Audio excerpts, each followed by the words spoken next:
bénit le Seigneur encore pour ce jour qui permet. Comme on avait dit, aujourd'hui et demain, tout ce qu'on va faire va tourner autour du sacrifice de Jésus, de l'œuvre de la croix, de son sang. Et on va partager des choses sur le sang de Jésus. Amen. Le sang de Jésus. Il y a une phrase dans le livre d'Hébreux. On va prendre ça, Hébreux chapitre 12,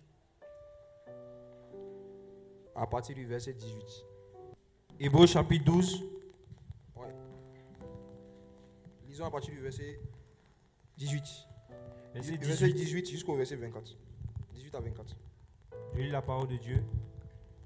Vous, ne vous êtes pas approchés d'une montagne qu'on pouvait toucher et qui était embrasée par le feu, ni de la nuée, ni des ténèbres, ni de la tempête, ni du retentissement de la trompette, ni du bruit des paroles, tels que ceux qui l'entendirent demandèrent qu'il ne leur en fût adressé aucune de plus.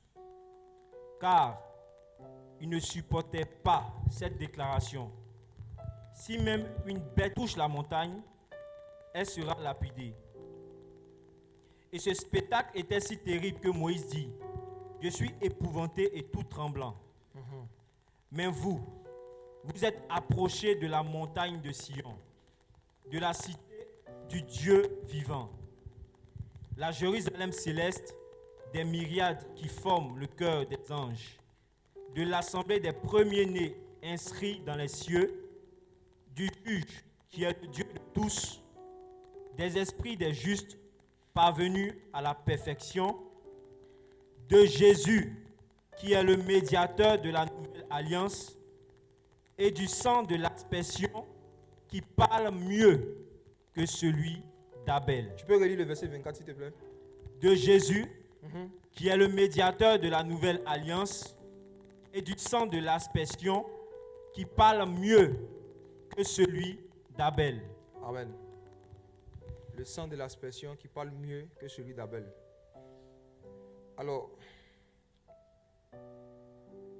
ici dans Hébreux chapitre 12, à partir du verset 18 à 24, on voit qu'en fait, l'auteur est en train de parler aux chrétiens et de leur décrire, j'ai envie de dire, l'expérience spirituelle qu'ils ont vécue en décidant de venir marcher avec Jésus, en décidant de s'approcher du Seigneur. Et vous savez, si vous regardez attentivement la vie de Moïse, qui est le premier homme que le Seigneur a le plus utilisé, le premier homme que le Seigneur a utilisé simplement pour opérer des grands signes, des grands prodiges, des grands miracles. Vous allez voir que Moïse lui-même, lorsqu'il vivait de grandes visitations du Seigneur, il ne sentait rien, il n'était pas conscient de cela. Par exemple, par rapport à la transfiguration, le premier qui a vécu la transfiguration, ce n'est pas Jésus, c'est Moïse. La Bible dit que Moïse était sur une montagne pendant 40 jours, et quand il est descendu, l'aspect de son visage avait changé, son visage brillait comme le soleil. Mais lui-même, il ne savait pas.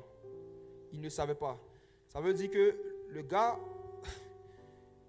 son visage a changé, son visage brille comme le soleil, mais lui-même, il ne sent rien. Il ne sentait rien. Il se sentait normal. Mais pourtant, il venait de vivre la plus grande expérience de toute sa marche avec le Seigneur. Mais il ne sentait rien. Ce sont les autres qui étaient autour de lui qui l'ont regardé et qui ont vu qu'il n'était pas normal, que son visage était transfiguré.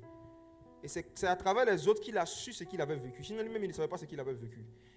Et souvent, c'est comme ça aussi dans la vie chrétienne. Souvent, Dieu nous visite, Dieu nous fait des choses, mais on ne sent rien. Et comme on ne sent rien, on n'est pas toujours conscient en fait des expériences spirituelles que notre esprit a vécu, qu'on a vécu avec le Seigneur quand on s'est approché de lui. Et à la conversion, lorsque quelqu'un décide d'abandonner le monde et puis recevoir Jésus dans sa vie, marcher avec Jésus, ce qui se passe, c'est exactement ce qu'il a décrit ici, dans le monde spirituel. Quand quelqu'un décide de s'approcher de Jésus, quand quelqu'un décide de marcher en nouveauté de vie, il y a une expérience spirituelle terrible qu'il vit. Lorsqu'on lance un appel et qu'on dit qui veut donner sa vie à Jésus, qui veut recevoir Jésus, qui veut abandonner sa vie, marcher en nouveauté de vie avec le Seigneur. Avec nos yeux physiques, on voit juste une personne lever une main, comme ça pour dire moi il veut changer de vie. Mais ce qui se passe à la seconde, à la minute où la personne prend cette décision, s'il n'y avait pas cette description, s'il n'y avait pas la parole de Dieu, on allait rester ignorant toute notre vie. Mais il y a une expérience terrible qui se passe à la nouvelle naissance, à la conversion. Et le concerné ne sent rien comme Moïse. C'est ceux qui sont autour de lui qui constatent qu'il a été transfiguré, qu'il a changé, qu'il y a quelque chose qui a changé dans sa vie. Mais le concerné lui-même, quand il se convertit à Christ, il ne ressent rien. Et aujourd'hui, on va voir en détail qu'est-ce qui se passe à la conversion. Lorsque tu décides d'abandonner la vie du monde et de marcher avec Jésus, qu'est-ce que tu vis? Vous qui avez déjà vécu l'expérience.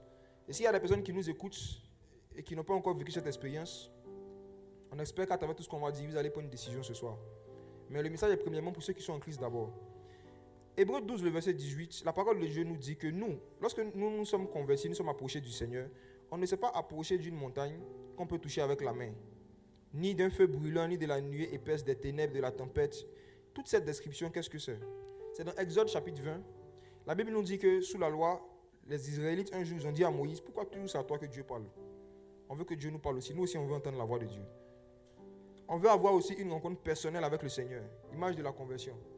Il a dit, il n'y a pas de problème. Sanctifiez-vous, venez me trouver. Et la Bible dit que quand les enfants d'Israël sont venus, Dieu est descendu sur la montagne en forme de feu brûlant, de nuées, d'épaisses ténèbres, des tempêtes, avec des sons de trompettes. Et ils ont eu peur. Ils n'ont pas voulu s'approcher de cette montagne-là, que l'auteur décrit ici. Ils ont eu peur. Ils ont dit, non, Moïse, ce qu'on va faire, toi, va écouter la voix de Dieu, puis tu vas nous faire les commissions. Va parler avec Dieu, ce que Dieu va te dire, on va se soumettre à toi. Tout ce que tu vas dire, on va faire. Mais ce n'est pas ça qu'on voulait vivre. Et l'auteur nous explique que nous, dans la nouvelle alliance, on n'a pas eu la même expérience que les gens de l'ancienne alliance. Et c'est leur expérience qu'il a expliqué du verset 18 jusqu'au verset 21. Donc après, vous pouvez lire ça pour méditer. Mais il dit à ce qui nous concerne, au verset 22, il dit, vous vous êtes approchés de la montagne de Sion. Est-ce que tu te rends compte que le jour où tu t'es approché de Jésus, tu t'es approché d'une montagne? Le jour où tu as dit que je vais chercher à connaître qui est Jésus, je vais chercher à connaître Dieu. Ce jour-là, en t'approchant de Dieu, tu es en train de t'approcher d'une montagne. Mais tu n'as rien senti. Qui a senti le jour de sa conversion qu'il y avait une montagne à côté de lui? Personne. J'en parle pour dire qu'en fait, les plus grandes expériences avec Dieu, c'est celles qu'on ne sent pas. Regardons. Ensuite, il dit, de la cité du Dieu vivant, la Jérusalem céleste, d'une multitude innombrable d'anges. Ça, je pense que j'en ai parlé un peu la dernière fois.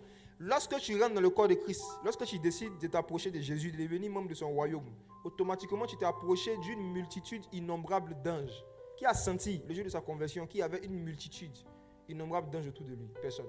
Mais plutôt, c'était le cas. C'est ce que la parole de Dieu nous explique. Il dit ensuite, on s'est approché de l'assemblée de l'église des premiers-nés qui sont inscrits dans les cieux, du Dieu qui juge de tout, des esprits des justes qui ont été rendus parfaits. Je vais laisser ça. Au verset 24, il dit, on s'est approché aussi de Jésus, le médiateur de la nouvelle alliance, et du sang de l'aspersion, qui parle mieux que le sang d'Abel. Regardez tout ce de quoi on s'approche lorsqu'on décide de s'approcher de Jésus. Montagne de Sion, cité du Dieu vivant, Jérusalem céleste, multitude d'anges, assemblée, église des premiers-nés, les esprits des justes parvenus à la perfection. C'est quand tu dépasses tout ça que tu atteins Jésus maintenant. Jésus au fond. Ils ont cité Jésus en dernier. Donc le fait qu'aujourd'hui tu es en Christ et tu es en Jésus, tu as vécu tout ça. Tu n'en es pas conscient peut-être, mais tu as vécu ça. Tu as vécu ça. Et une chose qu'on a vécue et qu'on vit lorsqu'on s'approche de Jésus, et c'est de ça qu'on va parler en détail aujourd'hui et demain, c'est qu'en fait on expérimente le sang de Jésus qui parle mieux que le sang d'Abel. Le sang de Jésus qui parle mieux que le sang d'Abel. Que signifie cette phrase? Pour comprendre la signification, il faut qu'on remonte à l'histoire d'Abel, savoir qui était Abel dans les Écritures. Et comment on peut nous parler d'un sang qui parle? Comment on peut faire des comparaisons entre deux sangs? Le sang de Jésus et le sang d'Abel. Et les deux, on nous dit que les deux parlent. Mais le sang de Jésus-Christ parle mieux. Ou encore, il dit des choses plus avantageuses que le sang d'Abel. Donc le sang parle. Regardons Abel. Qui est Abel?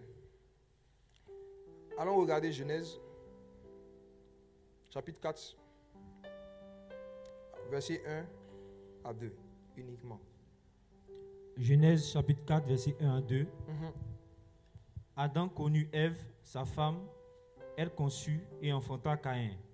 Et elle dit, j'ai formé un homme avec l'aide de l'Éternel. Elle enfanta encore son frère Abel. Abel fut berger et Caïn fut laboureur. Ok. Voici la première fois où on nous parle d'Abel dans la Bible. Abel.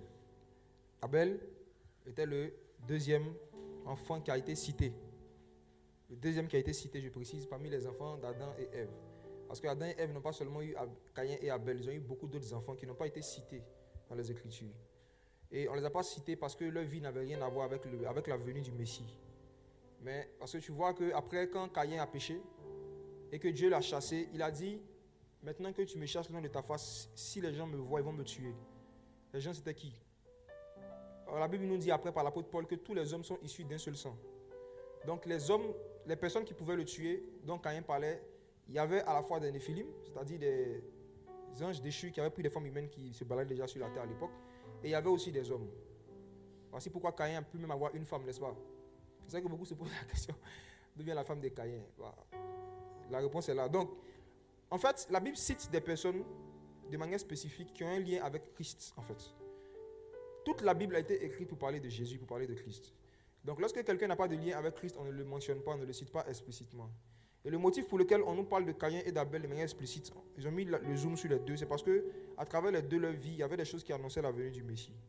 Et Abel, son nom signifie vapeur. Son nom signifie vapeur. C'est vraiment important à comprendre. Son nom signifie vapeur. Et quel métier il faisait? Il était berger.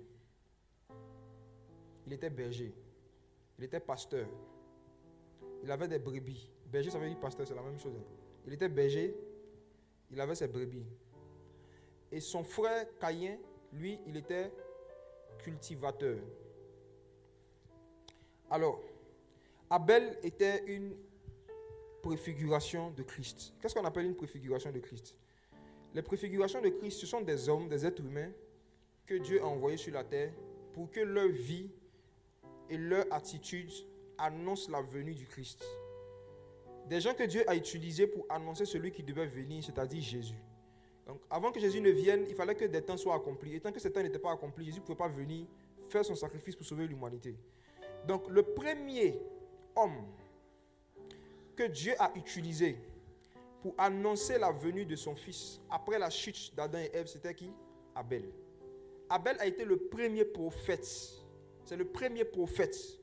C'est le premier prophète de l'humanité, Abel. Il a été le premier, Abel. Et qu'est-ce qui prouve qu'il était prophète? On va voir des éléments dans les Écritures. D'abord, c'est la signification de son nom.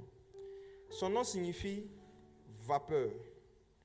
Et autrefois, les gens ne donnaient pas des noms à leurs enfants en fonction de la beauté du nom, comme ça se fait aujourd'hui, ou en fonction du calendrier.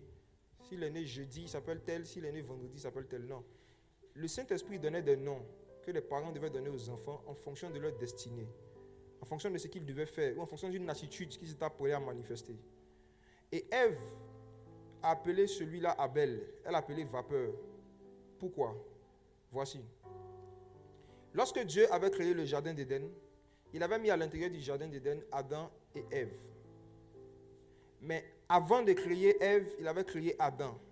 Et la Bible nous dit qu'il y a eu un temps où le Seigneur ne faisait pas pleuvoir sur la terre. Pourquoi? Parce qu'il n'avait pas encore créé Adam. Il n'y avait pas un homme pour cultiver le sol. On va lire ça et on va voir quelque chose de très intéressant qui va nous aider à comprendre le rôle que Abel a joué dans l'Ancienne Alliance et le rôle qu'il joue aujourd'hui. L'image d'Abel. Genèse chapitre 2. Est-ce que tu peux lire, s'il te plaît, frère, à partir du verset 5? Le verset 5, juste le verset 5 d'abord. Genèse 2, verset 5. Oui, allons-y. Aucun arbuste des champs n'était encore sur la terre, et aucune herbe des champs ne germait encore. Car l'Éternel Dieu n'avait pas fait pleuvoir sur la terre, et il n'y avait point d'homme pour cultiver le sol. La Bible dit qu'il n'y avait aucune plante des champs, aucune herbe des champs n'avait germé. Et le motif, c'est parce que Dieu n'avait pas encore envoyé quoi? La pluie. Dieu n'avait pas encore envoyé quoi? La pluie. Dieu n'avait pas encore envoyé la pluie. La pluie devait venir.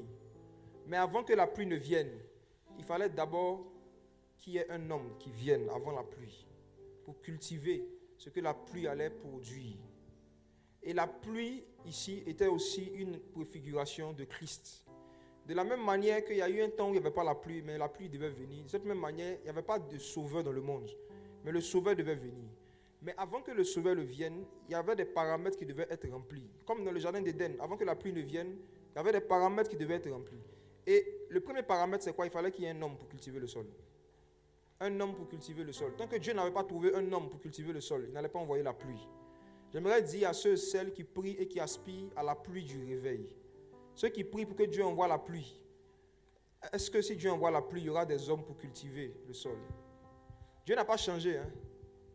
Avant d'envoyer la pluie, il cherche d'abord un homme qui sera prêt à entretenir les fruits que la pluie va créer. Il cherche quelqu'un qui sera prêt à se consacrer, à se disposer pour prendre soin des fruits que cette pluie va créer. Et beaucoup d'églises, beaucoup de chrétiens souvent veulent vivre les pluies prophétiques, des visitations du Seigneur. Dieu ne les exauce pas. Parce que si Dieu les exauce, les fruits que ça va créer, il n'y a pas que des gens au milieu d'eux pour s'occuper de cela. Vous savez, cultiver le sol n'a jamais été la responsabilité de Dieu. Et ça ne sera jamais sa responsabilité. Entretenir les fruits d'une pluie, entretenir un réveil, ça n'a jamais été la responsabilité de Dieu. Jamais. Il veut que ce soit un homme qui le fasse. Et s'il n'y a pas un homme pour le faire, il n'y a pas la pluie. Donc vous voyez, le problème de trouver un homme pour cultiver le sol, c'est vraiment important. Peut-être que parmi ceux qui nous écoutent à la radio, il y a un frère qui est dans une ville, peut-être en France par exemple. Tu pries. Tu dis, Seigneur, convertis beaucoup d'âmes dans ma ville. Envoie la pluie du réveil. Supposons que Dieu t'exauce, qu'il envoie la pluie. C'est ce qui va se passer. Tu vas te retrouver peut-être avec 15-16 personnes nées de nouveau qui viennent de se convertir à Christ. Et ces personnes-là vont dire, on veut mieux connaître Jésus, on a beaucoup de questions à poser. Mais toi, tu vas dire, je n'ai pas le temps. Allez vers Jésus, faites ce qu'il vous dira. Et tu vas penser que c'est le travail de Jésus d'entretenir, de cultiver le sol. Et tu vas rejeter ces personnes-là, tu vas les renvoyer vers Jésus. C'est le vrai que beaucoup ont fait. Moi, j'ai fait dans le passé. Dans le passé, ils faisaient ça. On évangélise, et puis on dit au nouveau converti de se débrouiller avec Jésus. Pensant que c'était l'humilité ou bien je ne sais pas quoi. Mais quand tu regardes dans les Écritures, Jésus, il devait envoyer une pluie en Israël. Et c'est de ça qu'on va parler aujourd'hui. La pluie de son sang. Il devait verser son sang sur toute la création. Et ça allait produire des choses. Ça allait produire quoi? Ça allait produire des brebis, des conversions. Mais vu que ce n'est pas le travail de Dieu de cultiver le sol, de s'occuper des fruits, il fallait d'abord qu'il forme des hommes qui seront prêts, après son départ, à paître ses brebis. Et c'est pour ça qu'il a fait 3 ans et demi. Quand Pierre était prêt maintenant, il a dit, Pierre, quand il sera converti, affermis tes frères. Là, c'était pour les autres, les 11 apôtres même, leur affermissement ne venait pas que de Jésus-Christ homme, ça venait aussi de Pierre. Jésus-Christ homme a fait sa part, Pierre devait continuer. L'affermissement même des apôtres. Ensuite, quand le Seigneur est ressuscité, il a dit à Pierre, m'aimes-tu? Il dit oui. Il dit, si tu m'aimes, fais quoi? Paie mes brebis. Donc, lisons bien nos Bibles, on va voir que Jésus n'a jamais été le seul à paître ses brebis. Bon, il fait ça en collaboration avec des personnes qu'il établit dans son jardin. Et c'est pour ça que la Bible dit que nous sommes co-ouvriers avec Dieu. Amen. Voilà. Il n'y a la part de Dieu dans son œuvre, il n'y a la part de l'homme. Et Dieu cherche, même dans le jardin d'Éden, c'est grave. Hein? On dit Dieu regarde, et comme il n'y a pas un homme pour cultiver le sol, il dit non, je ne vois pas la pluie. Donc avant de prier pour la pluie, priez d'abord pour les hommes. Priez que Dieu suscite des hommes. Et c'est ce que Jésus a dit, n'est-ce pas? Il dit la moisson est grande. Il y a peu d'ouvriers. Qu'est-ce que vous devez faire? Priez le maître de la moisson qu'il envoie quoi? Des ouvriers. Mais aujourd'hui, les gens ne prient pas pour ça, on prie pour la pluie. On dit Seigneur, envoie le réveil, envoie l'onction, guéris les malades, chasse les démons. Ça, c'est la pluie, ça. Maintenant, ça va produire des choses. Hein. Ça va produire un réveil. Ça va produire des nouveaux-nés spirituels qui ont soif, qui ont des questions à poser, il faut les affermir. Est-ce qu'il y a des personnes qui sont là pour cultiver ce sol? Dieu n'a pas trouvé. Quand Dieu ne trouve pas un homme pour cultiver le sol, qu'est-ce qu'il fait? Il envoie Abel. Lisons. Regardons. On dit au verset 6, une vapeur montait de la terre et arrosait toute la surface du sol.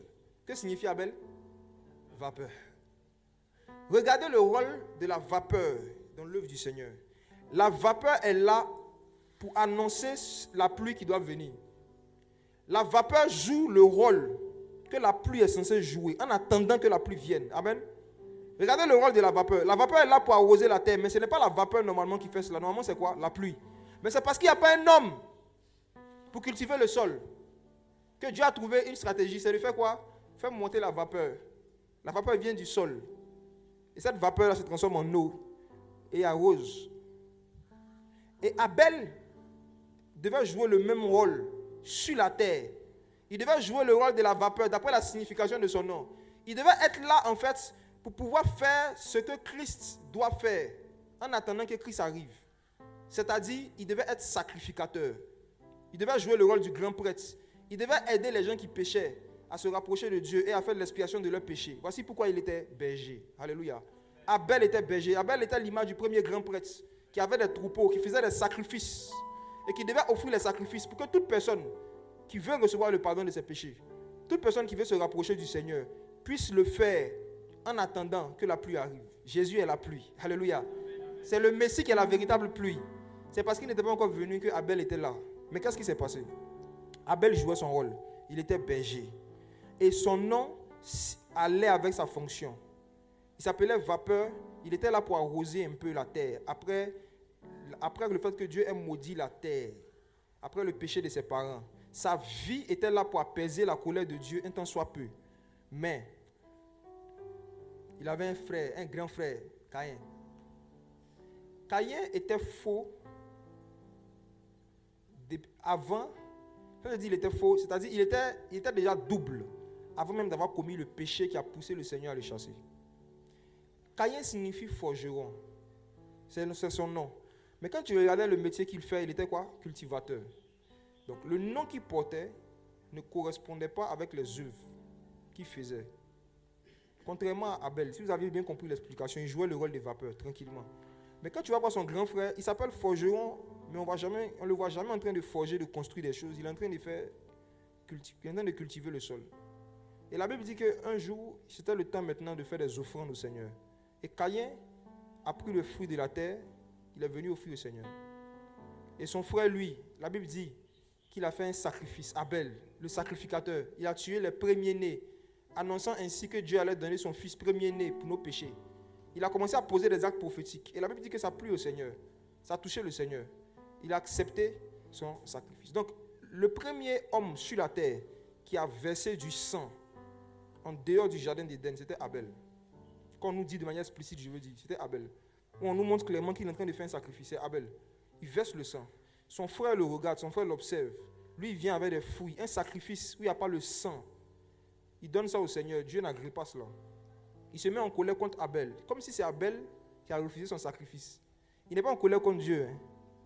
Il se fâche contre son frère. Il ne cherche pas à tuer Dieu. Il cherche à tuer celui que Dieu a approuvé. Et l'histoire se répète. L'histoire se répète. La Bible nous dit après, dans la Nouvelle Alliance, qu'en fait, Caïn a haï son frère parce que lui, ses œuvres étaient mauvaises. C'est tout. On dit la haine qu'il a commencé à avoir avec son frère en Christ, c'est parce que lui, ses œuvres n'étaient pas approuvées de Dieu. Et là-bas, il voyait que Dieu approuve, ça l'énerve. Comme il ne peut pas voir Dieu pour se battre avec lui, il met sa colère sur celui qui est approuvé par le Seigneur. L'histoire se répète. Il y a des haines injustifiées que vous allez vivre dans la vie chrétienne. Des gens qui vont vous haïr sans cause. Ils vont inventer des causes. Ils vont essayer d'inventer des choses que vous auriez fait ou que vous auriez dit qui justifient leur haine. Mais en fait, le fond, ce n'est pas ce qu'ils disent. Ils vous haïssent parce que eux, leurs œuvres sont mauvaises. Plus les œuvres de quelqu'un deviennent mauvaises et que toi, les œuvres deviennent bonnes, le nombre de chances qu'ils te haïssent augmente. C'est ce qui se passe. C'est pour ça que Palabre finit par... L'histoire se répète au milieu des enfants du Seigneur. L'apôtre Paul disait aux chrétiens de Corinthe, j'ai appris qu'il y a des divisions au milieu de vous. Il dit oui, je le crois, car il faut même qu'il arrive même des hérésies. Pourquoi on voit ceux qui sont quoi? Approuvés de Dieu, ceux qui ne le sont pas. Il faut qu'on voit les Abel et puis les Caïn. Il faut qu'on voit. Il faut qu'il y ait ça, parce que quand vous êtes tous mélangés, on ne voit pas. Il faut qu'on voit. Et regardons ce que Abel encore nous enseigne, ce que sa vie nous enseigne. La Bible dit que son frère est venu le tuer. Et quand son frère l'a tué, son sang, le sang d'Abel, est versé. Et Caïn a continué sa vie comme si de rien n'était. Et regardons maintenant ce que Dieu vient lui dire dans Genèse chapitre 2. Genèse chapitre 4, pardon.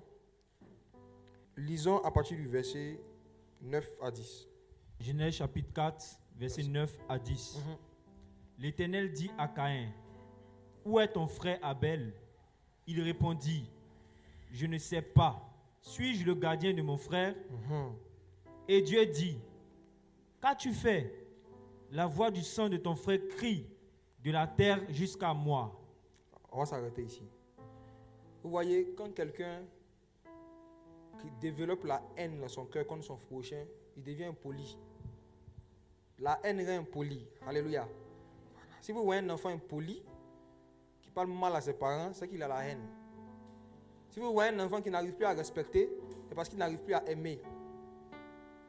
Et ici, Caïn avait la haine dans son cœur. Donc, il voyait même Dieu comme son petit frère. Il dit, est-ce que je suis le gardien de mon frère? Et cette phrase, malheureusement, aujourd'hui, les disciples de Caïn continuent d'utiliser ça. Je ne suis pas son gardien. C'est lui qui a envoyé ça.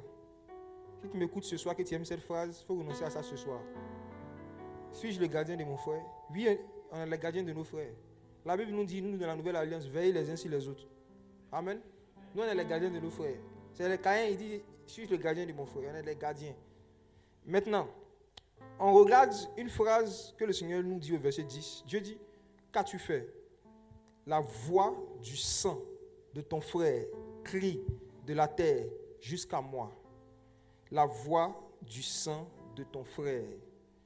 Dieu a profité de ce meurtre pour introduire l'humanité dans une vérité, dans une révélation profonde sur le sang. C'est que chaque sang a une voix et le sang parle. Il n'a pas dit que ton frère a crié de la terre jusqu'à moi. Il dit la voix du sang de ton frère, la voix du sang de ton frère. Est-ce que tu savais que ton sang avait une voix et que cette voix-là peut crier à Dieu? La voix du sang de ton frère, la voix du sang. Voici la première fois où le sang d'Abel a parlé. Et on va voir en détail qu'est-ce que le sang d'Abel a dit.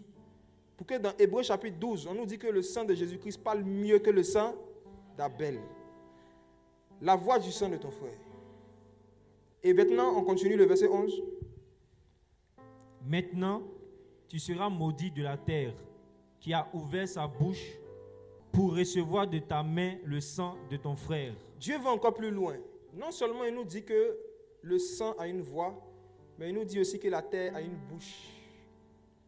Il faut relire, s'il te plaît. Maintenant, tu seras maudit de la terre. Qui sera maudit de la terre? Caïn. Qui a maudit Caïn? Dieu. Ah, il faut bien lire. Maintenant, tu seras maudit de la terre qui a ouvert sa bouche pour recevoir de ta main le sang de ton frère.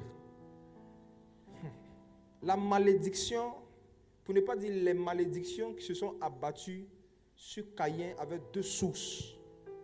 Il y avait Dieu, oui, qui l'avait maudit après. Mais Dieu aussi l'informe que même la terre t'a maudit.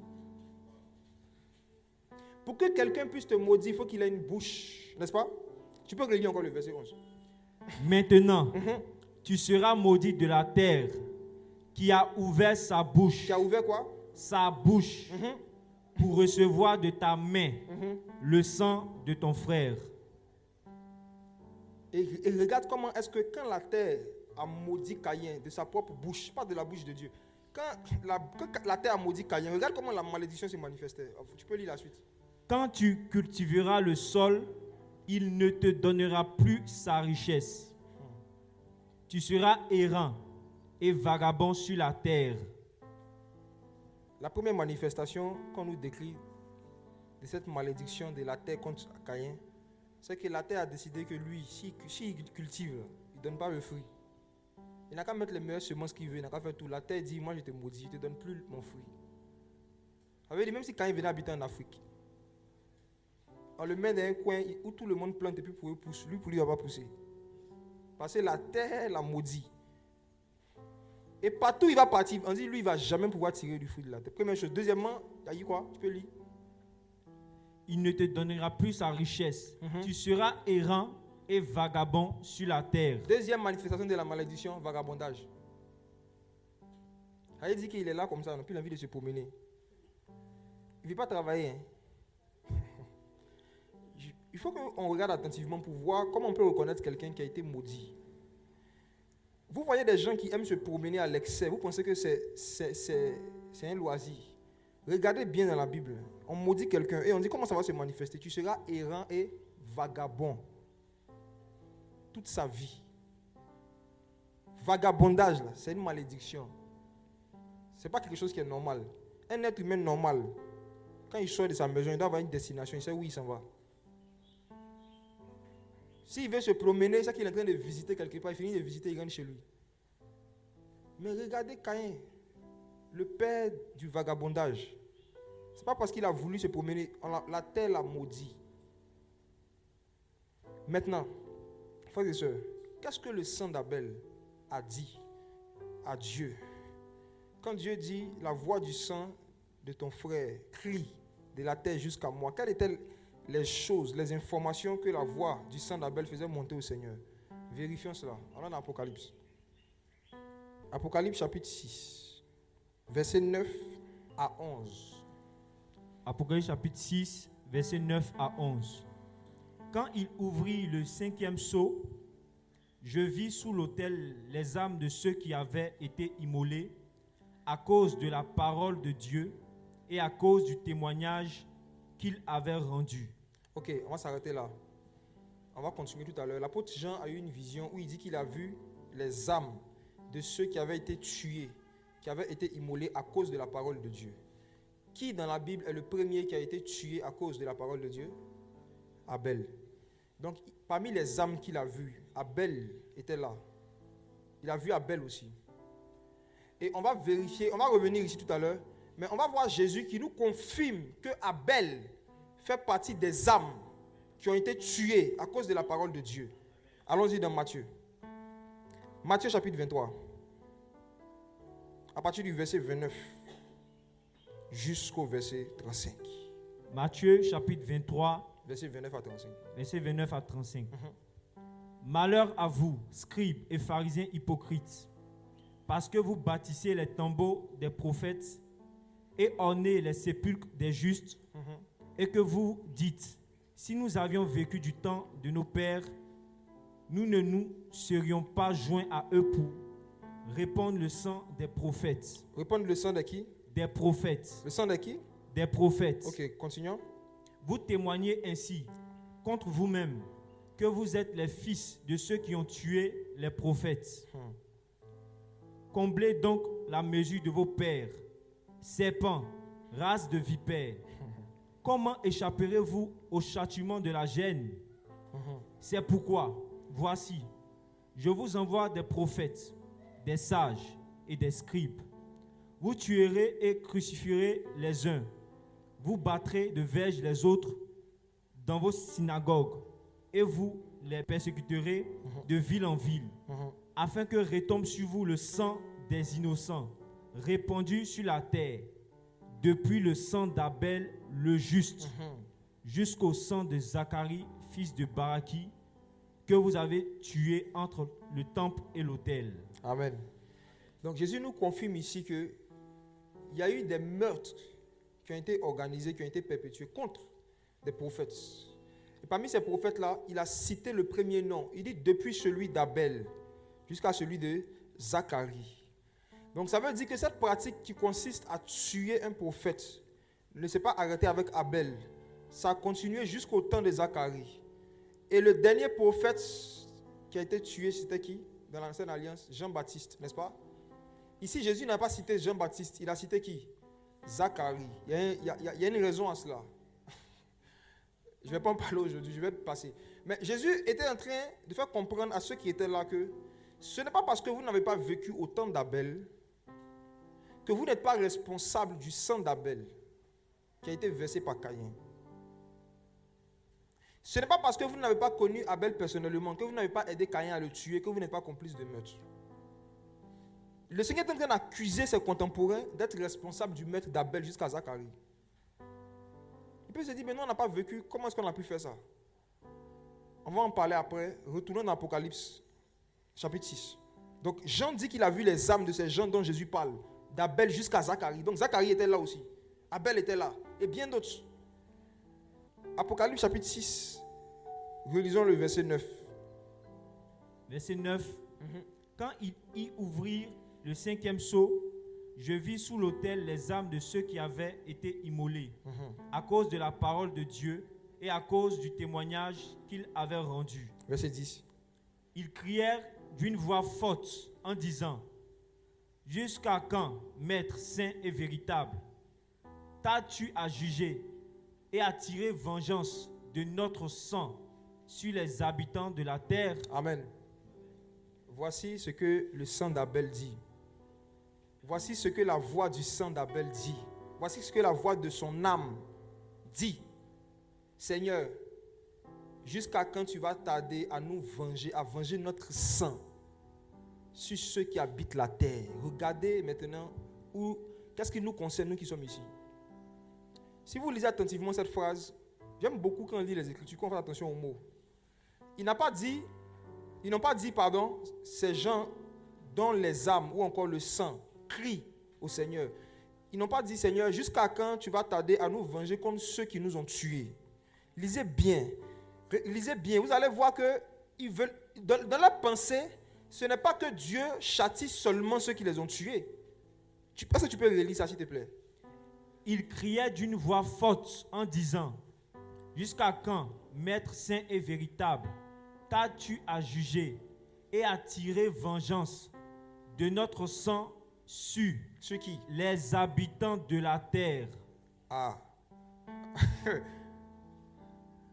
Ils étaient en train de crier au Seigneur. Il dit, Seigneur, il faut tuer tous les habitants de la terre. Pas seulement ceux qui nous ont tués. Leur vœu, leur prière, c'est que tous les habitants de la terre, eux tous ils payent pour ce qui leur est arrivé. Tous les habitants de la terre. Voici ce que le sang d'Abel dit.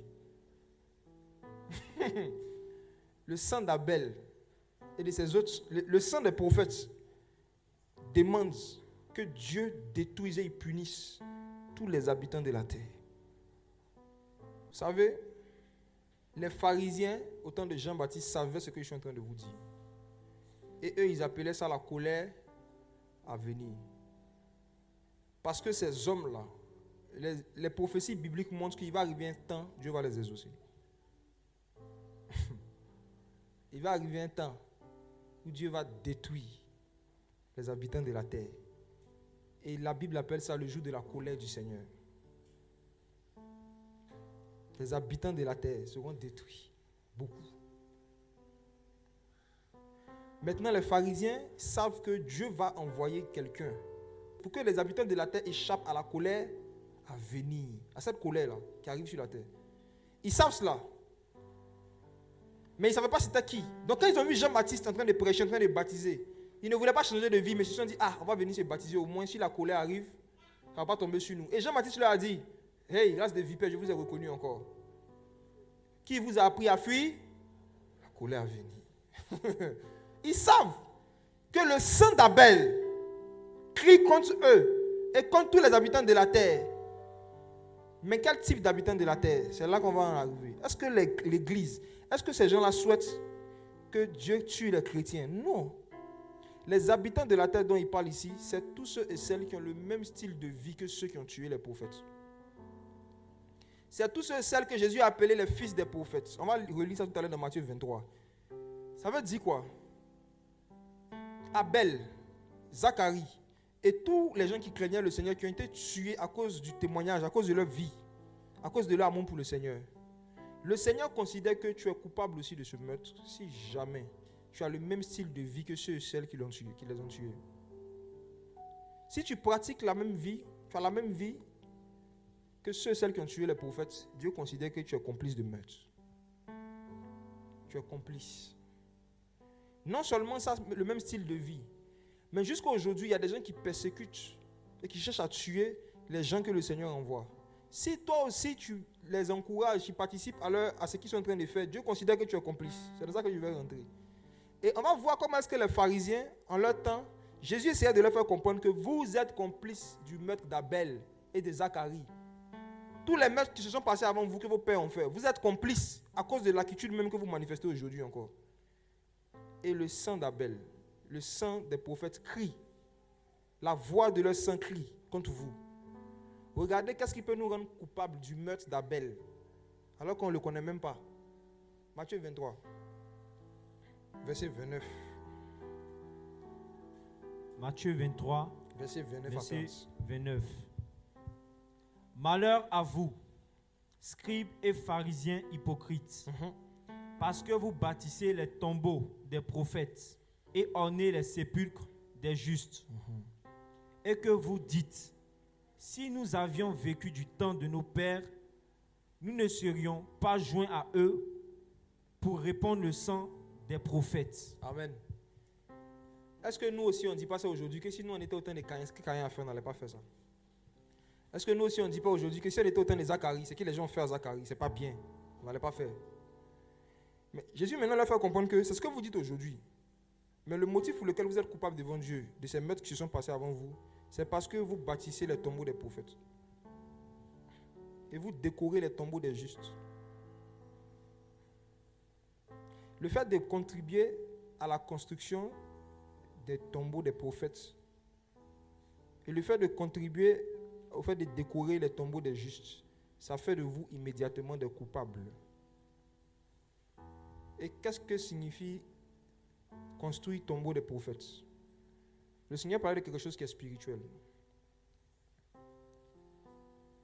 Voici, un tombeau, c'est un endroit où on prend et on dépose quelqu'un qui est censé être mort, qui est mort. Et le but pour lequel on le met là-bas, c'est qu'on estime qu'il va arriver un temps où son corps va pourrir et donc on ne voudra pas que son odeur affecte la société. Donc on construit un endroit qu'on appelle le cimetière chez nous aujourd'hui. On les met loin quelque part, on les enterre, on essaie de bien les cacher pour ne pas que l'odeur de la pourriture dérange les gens et tout ça. À la base, c'est ça l'idée à la base. Il y en a qui enterrent leurs morts dans leur maison, ils font des choses, mais en tout cas, ils s'arrangent à faire les choses de sorte à ce que l'odeur du cadavre ne puisse pas remonter et polluer tout le monde. Et voici comment est-ce que les pharisiens, en leur temps, construisaient les tombeaux des prophètes. Ce qui fait d'un prophète un prophète, c'est sa prophétie. C'est-à-dire le message qu'il a reçu du Seigneur. Et pour tuer un prophète, il y a deux manières. Soit tu peux prendre un couteau et puis le tuer physiquement, ou bien soit tu peux chercher à combattre le message qu'il a reçu du Seigneur.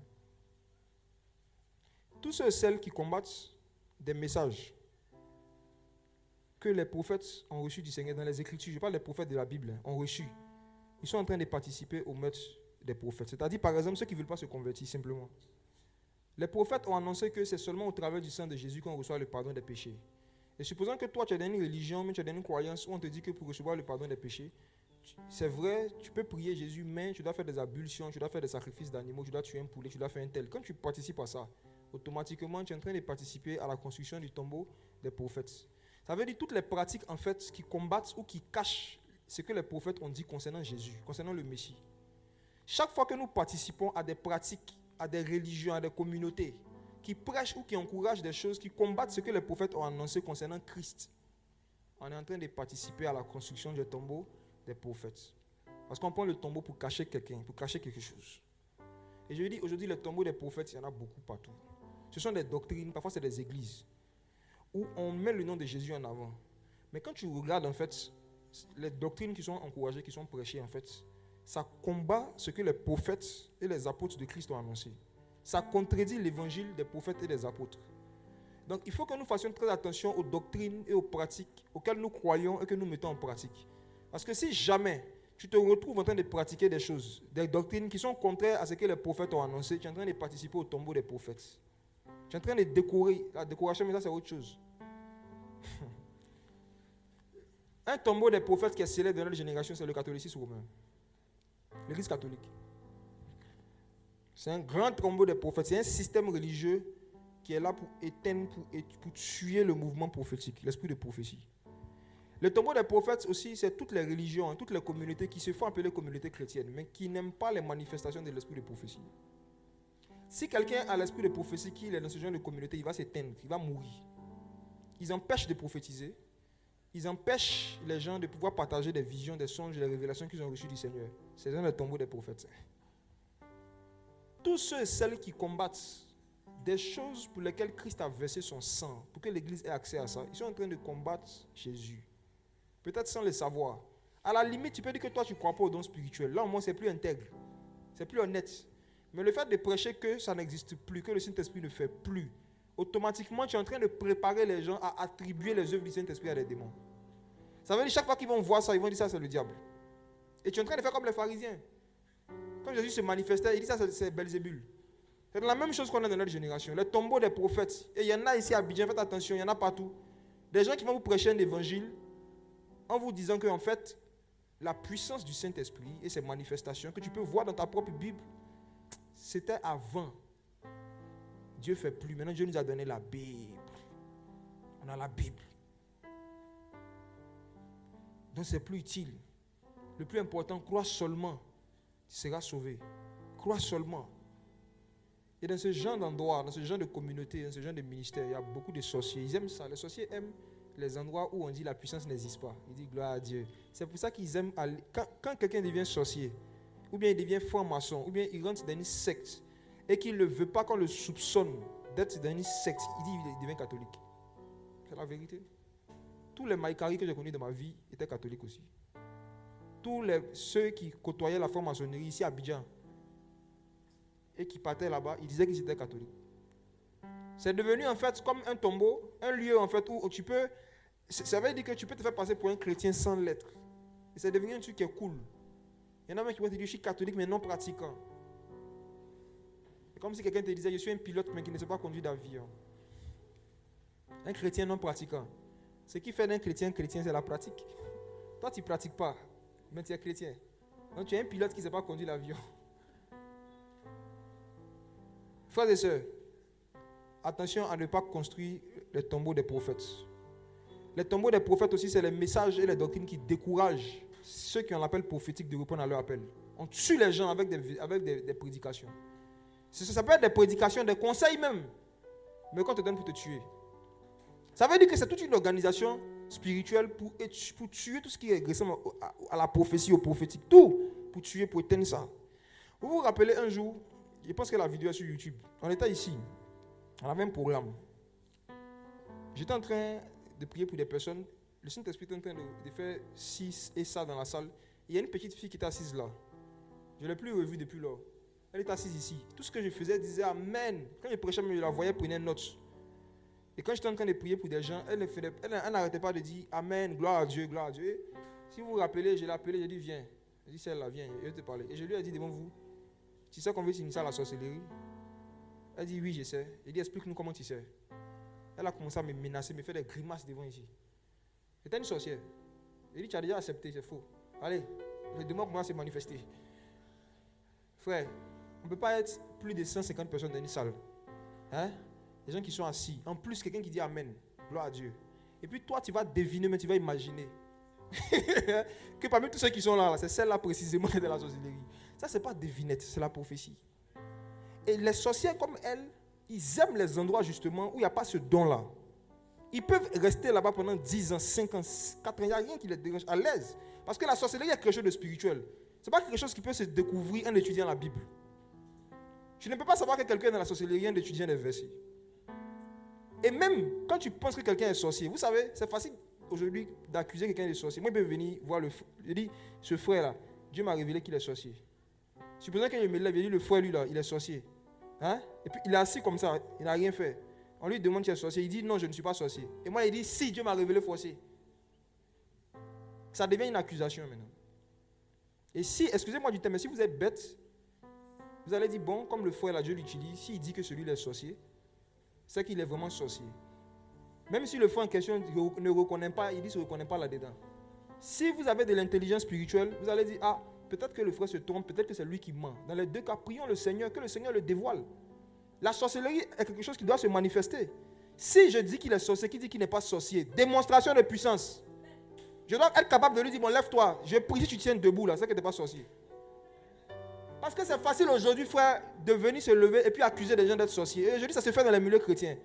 Quelqu'un fait un songe, ou bien il reçoit une prophétie, si quelqu'un dit, lui, Dieu m'a dit, il est sorcier, tout le monde s'allume bêtement derrière. Il est, ouais, c'est vrai, c'est vrai. Mais il est sorcier, il vient le confronter. Toi, tu es un Dieu, toi, tu as la puissance de l'esprit. Tu dois être capable de venir devant lui et puis dire, cher sorcier. Regardez dans vos Bibles, c'est comme ça que les disciples fonctionnaient. Paul, il y a un gars qui s'appelait Bar Jésus.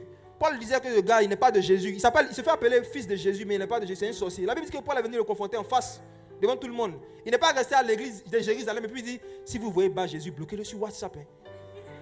Bloquez-le, ne le saluez pas, il va vous envoûter. Hein? Ne parlez pas avec lui. Non! Vous qui n'êtes pas sorcier, venez vers Bar Jésus le confronter. La Bible dit que Paul est venu devant eux, devant le proconsul, devant ceux qui étaient là. Et puis il dit, regarde, aujourd'hui même tu seras aveugle. Quand il est devenu aveugle devant tout le monde, c'est là qu'ils ont cru vraiment qu'il était un magicien. Il faut qu'on revienne à ça. Sinon, l'esprit d'accusation, la voix d'Abel, c'est ça qu'on va parler aujourd'hui. La voix d'Abel, c'est une voix d'accusation et de condamnation des gens. Abel disait, Seigneur, il faut tuer Caïn. Tout de suite. Abel voulait que Dieu le venge. Que Dieu tue Caïn. À sa grande surprise, Caïn dit à Dieu, Seigneur, si je vais par toute la terre, les gens vont me tuer. Et Dieu dit, non, t'inquiète, je vais mettre une marque sur toi. Celui qui te touche, je vais te venger cette fois. Ah! La voix du sang de Jésus parle mieux que le sang d'Abel. Le sang d'Abel, la voix du sang d'Abel, c'est la voix de la condamnation précipitée. Il n'y a pas encore de faits, il n'y a pas encore de preuves, on condamne, on accuse. C'est la voix de l'accusation précipitée. Et malheureusement, c'est cette voix-là qu'on entend beaucoup dans le corps de Christ aujourd'hui. La voix d'Abel. Les gens ne connaissent pas la voix du sang d'Abel. C'est pour ça qu'ils prennent toute voix pour la voix du Saint-Esprit. On va voir en détail aujourd'hui, frère, que Dieu ouvre vos yeux. Que jamais Satan utilise vos bouches et vos vies pour pratiquer son ministère qu'on appelle l'accusateur des frères. Je vous dis, frère, vous allez voir la beauté du sang de Jésus. Vous allez voir pourquoi est-ce que Jésus est irrésistible pour un pécheur qui veut vraiment changer de vie. Quelqu'un qui a péché, qui est sincère, qui veut se repentir. On ne peut pas lui présenter Jésus et puis il va résister. Ce n'est pas possible. Jésus attire les pécheurs repentants. La beauté de son amour, la beauté de sa compassion, c'est incroyable. Quand l'âme de quelqu'un entend la voix du sang de Jésus, il ne peut pas ne pas se repentir, se convertir. C'est trop beau. C'est la voix du sang d'Abel qui fait peur. Et le sang d'Abel, c'est l'image du sang des hommes, des prophètes, des êtres humains qui veulent que Dieu tire vengeance précipitamment. Regardez dans l'Apocalypse. Il dit, Seigneur, jusqu'à quand? Tu as trop tardé. Il faut détruire les habitants de la terre. La Bible dit, pour les calmer, Dieu leur a donné boubou blanc. Lisez ça, vous allez voir Apocalypse. La Bible dit, ils ont dit, Seigneur, jusqu'à quand tu vas tirer vengeance? Dieu leur a fait un cadeau. Calmez-vous, vous êtes trop chaud. Vous avez vu que Dieu leur a donné des robes blanches encore. Je suis sûr qu'ils avaient déjà des robes blanches. Il leur a donné encore. Attendez un peu. Ne pensez pas à ce qui se passe sur la terre. Pensez aux choses d'en haut. Laissez ce qui se passe sur la terre. Il y a un temps qui arrive. Il y a d'autres de vos frères aussi qui doivent être tués comme vous. Prenez une robe blanche en attendant. Habillez-vous encore. Laissez ça. Frères et sœurs, voici ce que le sang d'Abel dit. Vengeance. Et quelle vengeance? Précipitée. Jusqu'à quand? Pourquoi depuis tu ne me fais pas vengeance? Lorsque quelqu'un te blesse, lorsque quelqu'un te fait du mal, et que toi-même de ta bouche, tu dis c'est Dieu qui justifie. Mais en même temps dans ton cœur, tu t'attends à ce que les preuves que la personne a menti sur toi éclatent vite. Ça, c'est le sang d'Abel. Lorsque la voix du sang d'Abel est en train de te parler, tu es pressé que Dieu te justifie. Il y a dans ton cœur une impatience par rapport à certaines injustices, mais certaines humiliations que tu penses avoir vécues. Et tu veux que Dieu montre aux gens qui se sont trompés. Et tu trouves que ça tarde. Quand tu as ce cœur et que tu acceptes ce cœur-là, tu vas sortir du sang de Jésus. Et tu vas développer un esprit d'accusation, un esprit de vengeance. À chaque fois qu'un être humain décide de se venger lui-même par rapport à quelque chose qu'on lui a fait, il est en train de prendre la place de Dieu. Parce que Dieu a dit, à moi appartient la vengeance. La vengeance n'appartient pas à un homme, encore moins un chrétien. Tout ce que tu vas faire toi-même pour te venger de tes propres actes, te débrouiller pour tirer vengeance, tu es en train de sortir du sang de Jésus. Tu es en train de sortir du sang de l'agneau. Et là, c'est ton propre sang là, qui est en train de parler. Maintenant, voyons. Comment est-ce que on peut expliquer bibliquement le fait que Dieu entende la voix du sang d'un être humain qui est sur la terre, la voix de son sang? Allons dans Lévitique chapitre 17. Je vais vous donner un conseil, frère. C'est pas pourquoi il y a ça à cœur. Si vous pensez que Dieu vous a dit que quelqu'un est sorcier, si vous pensez cela, si vous êtes convaincu, demandez à Dieu qu'il donne les preuves de la sorcellerie de la personne, que ça éclate. Soit que la personne manifeste son démon de sorcellerie devant tout le monde. Bon, il faut qu'il y ait des éléments, des faits concrets que tout le monde peut voir. Sinon, le diable aussi peut te révéler que quelqu'un est sorcier. Pourquoi tu l'accuses pour rien? Ce ne sont pas toutes les révélations et tous les songes qui viennent de Dieu. Et même un Jésus qui a jeûné 40 jours, Satan peut le transporter en esprit. Vrai ou faux? N'est-ce pas que Jésus était consacré 40 jours de jeûne, et après 40 jours de jeûne, la première vision qu'il a eue venait de Satan. Donc même quand tu passes un long temps dans le jeûne et dans la prière, ça ne veut pas dire que tout ce que tu vas voir dans cette période vient de Dieu. Plus tu passes du temps dans le jeûne et la prière, et plus tu augmentes le nombre de chances que Satan te transporte en esprit. il peut te donner des songes. Parce que justement, c'est la bonne période. Tu te dis qu'actuellement, tu es trop spirituel. Donc tout ce que tu vois, ça vient de Dieu. Donc s'il a envie d'accuser quelqu'un, il a besoin d'une bouche. Il va passer par tes songes. C'est que quand tu vas te réveiller le matin, tu vas faire le travail. Beaucoup sont tombés dans le panneau. Faites attention. C'est pour ça qu'il faut qu'on connaisse le sang de Jésus. Le sang de Jésus, ce n'est pas un esprit, ce n'est pas une voix d'accusation. Non. Ce n'est pas une voix de condamnation. Quand Jésus décide d'accuser quelqu'un, il donne des preuves. Même sa résurrection, il donne les preuves de sa résurrection. Ce n'est pas accusation, il n'a pas donné preuve. On donne des preuves de ce qu'on dit. Regardons Lévitique 17. Lévitique 17, lisons à partir du verset 10 jusqu'au verset 11, mon frère. Verset 10 à 11. Là, s'il te plaît, on va lire dans la King James. Et quiconque de la maison d'Israël ou quiconque des étrangers qui séjournent parmi vous aura mangé de quelque sang que ce soit, je tournerai ma face, dis-je, contre cette âme-là qui aura mangé du sang, et je le retrancherai du milieu de son peuple. Car la vie de la chair est dans le sang. Tu peux répéter s'il te plaît? Car la vie de la chair est dans le sang. Et je vous l'ai donné sur l'autel pour faire propitiation pour vos âmes. Car c'est le sang qui fait propitiation pour l'âme. Amen. Le verset 11, Dieu nous donne une super information. D'abord, il avait dit aux gens sous la loi de ne pas manger le sang. De ne pas manger le sang. De ne pas boire le sang. Et maintenant, il leur donne l'explication. Pourquoi il a dit de ne pas manger, de ne pas boire le sang? Il dit parce que l'âme, ou encore la vie, ce mot nefesh en hébreu peut être traduit par âme, c'est correct, ça peut être traduit par la vie. C'est pour ça que vous allez voir que dans vos Bibles, je pense, certains c'est écrit l'âme, d'autres c'est écrit la vie. Mais les anglophones ont priorisé la traduction la vie parce que c'est plus explicite. La vie. La vie de chaque personne est où? Dans son sang. La vie. Donc le Seigneur ne voulait pas que les gens mangent le sang des animaux sous la loi parce qu'en mangeant le sang des animaux, ils sont en train de manger quoi? Leur vie. Et la vie des animaux, c'était quoi? Leur caractère, leur tempérament, leurs émotions, leur comportement en fait.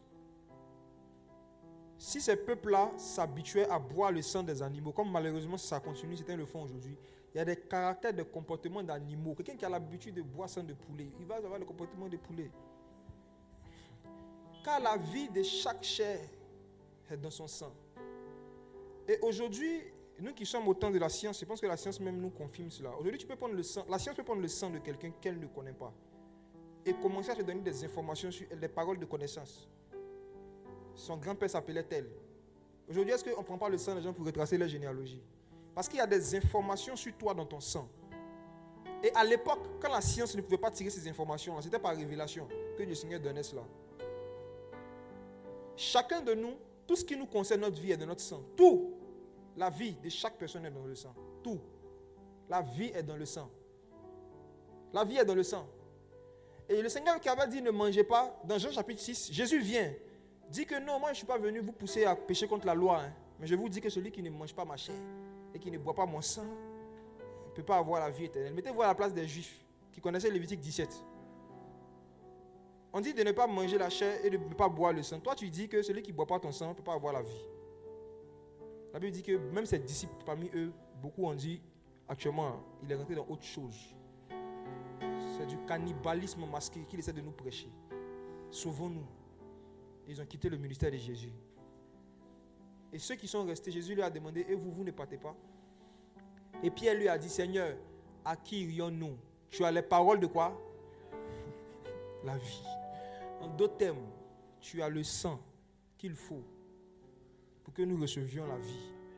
Lorsque l'humanité a péché, l'humanité a perdu la vie de Dieu. Et tu ne peux pas recevoir la vie de Dieu sans recevoir le sang de Dieu, parce que la vie est dans le sang.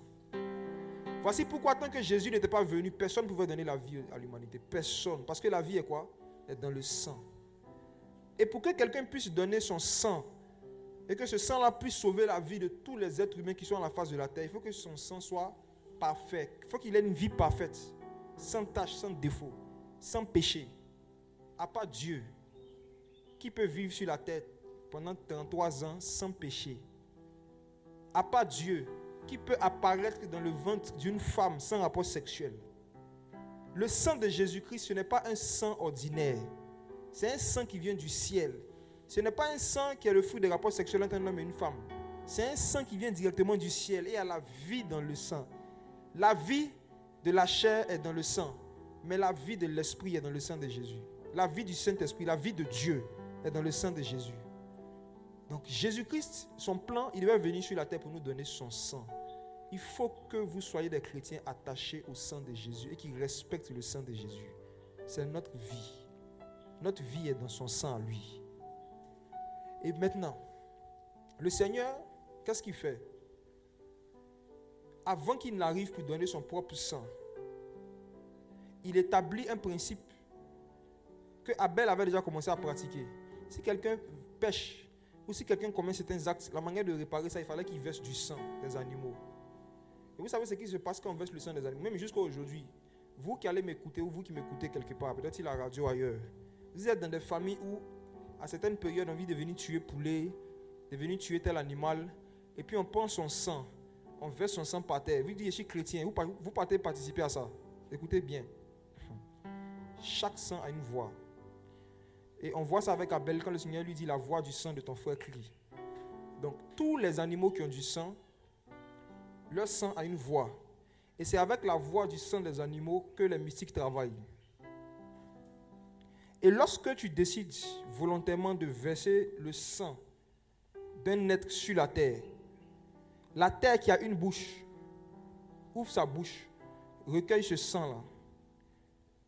Et si c'est une divinité ou c'est un esprit qui avait demandé ce sacrifice, automatiquement la terre te met en alliance avec ce démon. Pour faire simple, chaque fois que tu verses du sang, tu rentres dans une alliance avec l'esprit qui a demandé ce sang. Si un génie dans une famille, une divinité exige qu'à certaines périodes, on lui offre tel animal qui a du sang, ils ne vont jamais vous demander un cafard. Ils vont toujours vous demander les animaux qui ont du sang. Parce que le sang est utilisé pour tisser alliance avec un esprit. Sans le sang, on ne peut pas rentrer en alliance avec un esprit. Il faut qu'il y ait du sang qui verse. Et le témoin de cette alliance, c'est la terre. La terre. Vous savez, la terre que vous voyez là, la terre que nous voyons, la terre fait des comptes rendus à Dieu régulièrement. La voix du sang d'Abel était dans la bouche de la terre. Comme on a lu, c'est écrit comme ça, ce n'est pas des inventions. Et maintenant, cette voix-là maintenant est montée de la terre. Elle dit, c'est sorti de la bouche de la terre pour informer Dieu. Voyez ce qui s'est passé ici. Et frères et sœurs, vous allez voir que les gens qui vont faire certaines pratiques mystiques pour atteindre certaines gloires sataniques, on leur demande d'avoir des rapports sexuels où du sang peut être versé. Donc, soit avec une vierge, soit par sodomie. Et le but de ces pratiques-là, en fait, c'est qu'il y ait du sang qui verse pour que ce sang-là puisse être utilisé comme une voie dans le monde spirituel pour travailler, pour faire des choses. Vous n'allez jamais voir un marabout, un féticheur, un truc, ne pas demander un animal qui a du sang, n'est-ce pas? Toujours. Toujours. C'est pour pouvoir mettre en alliance, dans une relation, celui qui vient le voir avec la divinité, avec une divinité. Il faut le sang. Sans le sang, on ne peut pas tisser d'alliance. Maintenant, on va voir ce que le sang de Jésus-Christ peut faire et que le sang d'Abel ne peut pas faire. On va voir les différences pratiques fondamentales entre le sang de Jésus et le sang d'Abel. Et on va comprendre pourquoi est-ce que l'auteur nous dit que le sang de Jésus-Christ dit des choses plus avantageuses que le sang d'Abel. Regardons Hébreux, chapitre 9, à partir du verset 18. Le premier point par rapport aux différences fondamentales entre le sang de Jésus et le sang d'Abel dont je veux parler, c'est le sang d'Abel rappelle le péché. Le sang de Jésus efface le péché. Amen. Regardons quelque chose. Hébreux chapitre 9, verset 18. Hébreux chapitre 9, verset 18. Voilà pourquoi c'est avec du sang que même la première alliance fut inaugurée. Moïse, après avoir prononcé devant tout le peuple tous les commandements de la loi, prit le sang des veaux et des boucs avec de l'eau, de la laine écarlate et de l'hysope, et il fit l'aspersion sur le livre lui-même et sur tout le peuple en disant: Ceci est le sang de l'alliance que Dieu a ordonné pour vous. Il fit pareillement l'aspersion avec le sang sur le tabernacle et sur tous les ustensiles du culte. Verset 22. Et presque tout, d'après la loi, est purifié avec du sang. Et sans effusion de sang, il n'y a pas de pardon. Tu peux relire le verset 22 s'il te plaît. Et presque tout, d'après la loi, est purifié avec du sang. Et sans effusion de sang, il n'y a pas de pardon. Amen. La Bible nous dit ici que même la première alliance n'a pas été inaugurée sans le sang.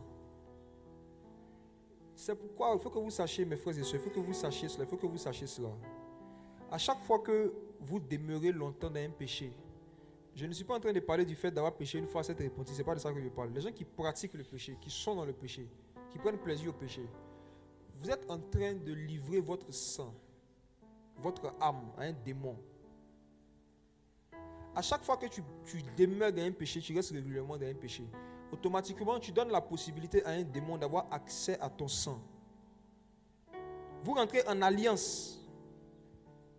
Il y a des anémies que les chrétiens ont qui ne seront jamais soignés avec Coca-Cola et puis carottes et bizap.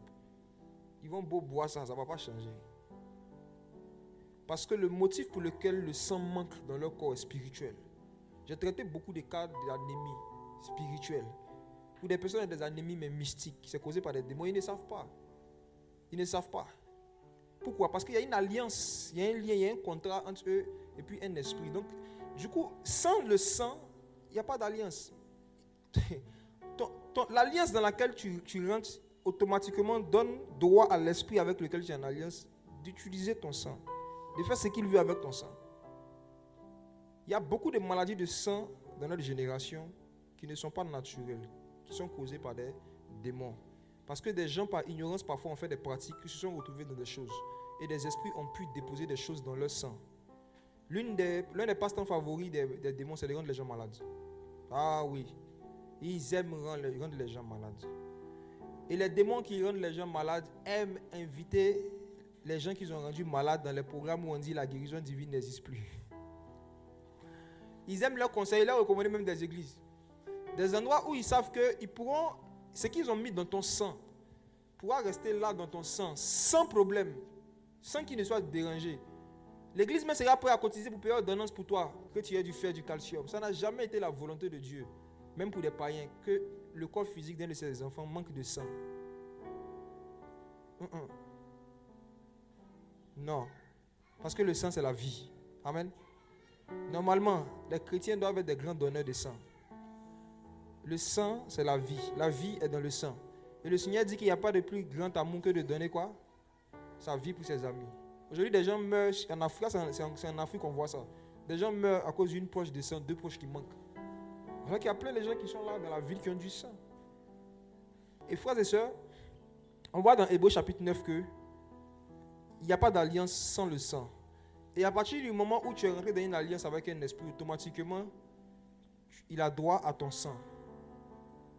Certains, je suis convaincu par le Seigneur, surtout demain, parce que ça sera plus demain, seront délivrés de certaines maladies qu'ils avaient, seront guéris de certaines anomalies qu'ils avaient dans leur sang, après ce message.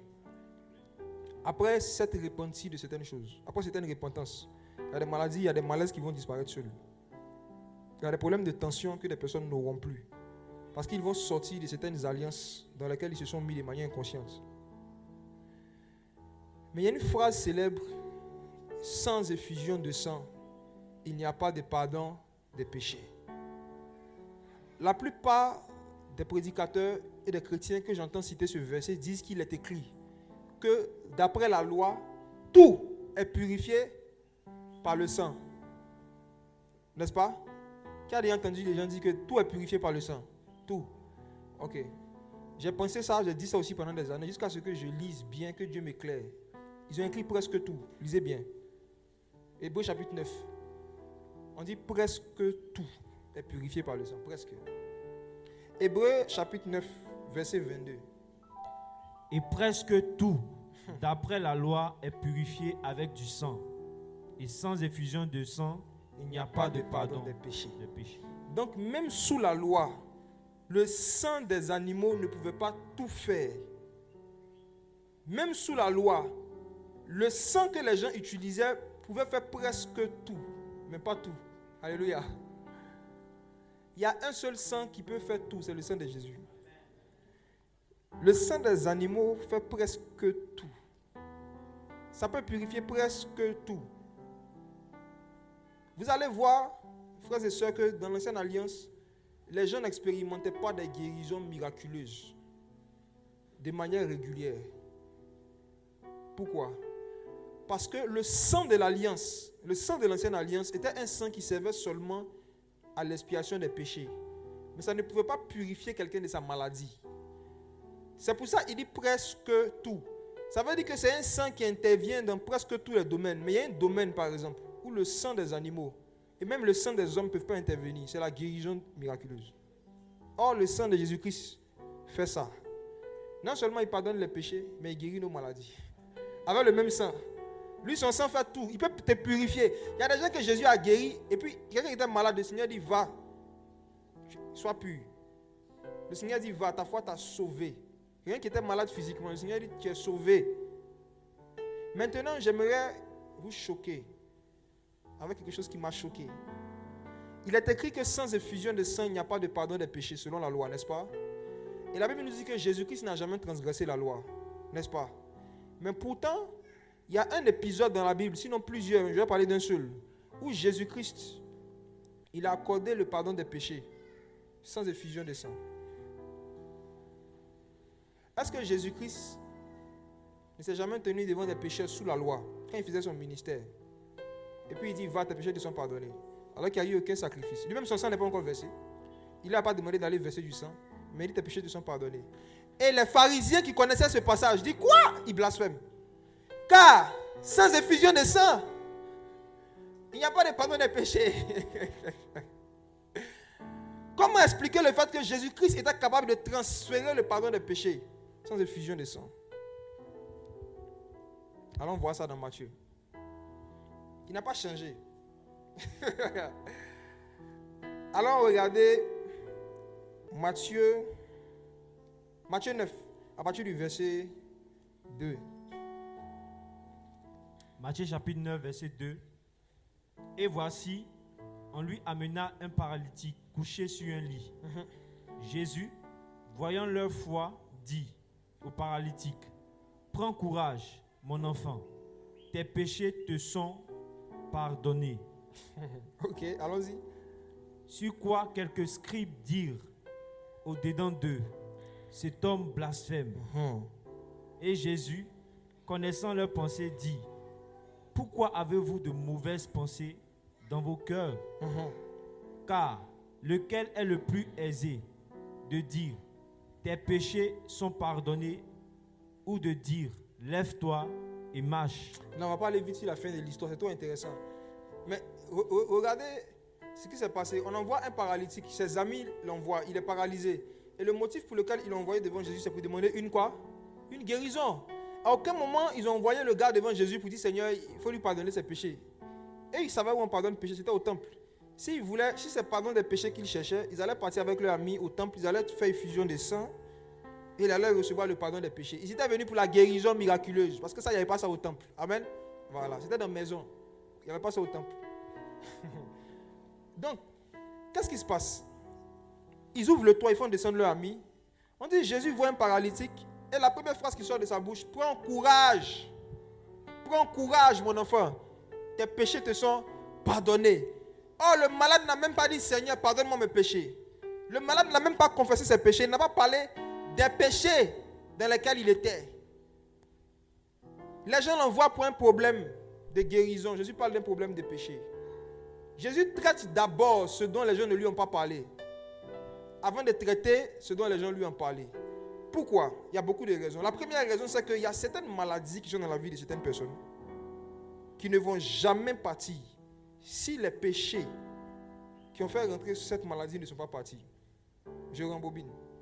Il y a des maladies qui sont dans la vie de certaines personnes qui ne partiront jamais de leur corps si les péchés qu'ils ont commis, qui ont fait rentrer cette maladie-là, ne partent pas.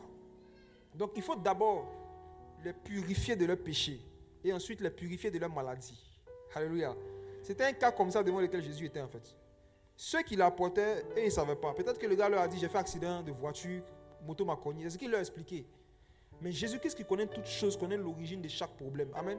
Et l'origine des problèmes, même des problèmes de santé que certaines personnes peuvent avoir, frères et sœurs, je vous dis, ce n'est pas toujours ce que les gens pensent, ce que les docteurs racontent, ou ce que les gens même voient. Parfois, il y a des problèmes dont l'origine est très spirituelle. Et il faut seulement Jésus. C'est seulement la voix du sang de Jésus qui peut révéler qu'il y a une anomalie avec le sang de quelqu'un. C'est Jésus seul. Jésus regarde le gars, il voit que non. Il a une paralysie physique et il a une paralysie spirituelle. Sa paralysie spirituelle, c'est qu'en fait, il y a des péchés qui sont sur sa conscience, qu'on appelle la culpabilité. Il y a une culpabilité qu'il avait sur lui. Même si je prie pour lui et qu'il se lève, qu'il marche, il ne sera pas heureux. Un paralytique qui est en paix dans son cœur est plus heureux qu'un athlète qui vit dans la culpabilité. Vrai ou faux? J'ai dit, un paralytique qui a la paix du cœur, il sera plus heureux sur la terre qu'un athlète, un sportif, mais quelqu'un même qui a voiture de sport et qui vit avec la culpabilité de ses péchés sur son cœur. Si vous avez déjà vécu ce qu'on appelle être coupable, se sentir coupable, vous savez ce que je suis en train de dire. Souvent, tu seras prêt même à échanger même ta santé physique contre la paix. Tu n'arrives pas à manger, tu manges, tu ne sens plus le goût des aliments, ce n'est pas Covid. Culpabilité. Tu dors, tu te réveilles toi seul chaque 30 minutes, chaque 1 heure, tu penses à ce que tu as fait seulement. Cette maladie-là, c'est le sang de Jésus-Christ seul qui peut guérir quelqu'un de ça. La culpabilité est une maladie plus grave que toutes les autres maladies de la terre. Et ça, le sang des animaux ne pouvait pas enlever la culpabilité de l'homme. Les gens partaient faire des sacrifices d'animaux par rapport à leurs péchés. Ils faisaient des choses, mais la culpabilité était toujours là. Mais la Bible nous dit dans Hébreu que c'est le sang de Jésus-Christ qui efface la culpabilité du péché. C'est le sang de Jésus-Christ qui purifie notre conscience des œuvres mortes. C'est seulement le sang de Jésus qui peut faire ça. Si toi qui m'écoutes, tu vis avec une culpabilité par rapport à un péché, pour savoir que tu es dans la culpabilité, c'est que tu demandes pardon à Dieu plusieurs fois pour la même chose. Tu lui demandes pardon lundi, tu lui demandes pardon mardi, tu lui demandes pardon mercredi, tu lui demandes pardon vendredi. Tu es en train de prouver par là que tu as besoin de vivre la même expérience que ce paralytique. En fait, tu es paralysé mais spirituellement. Tu n'arrives plus à marcher avec Dieu.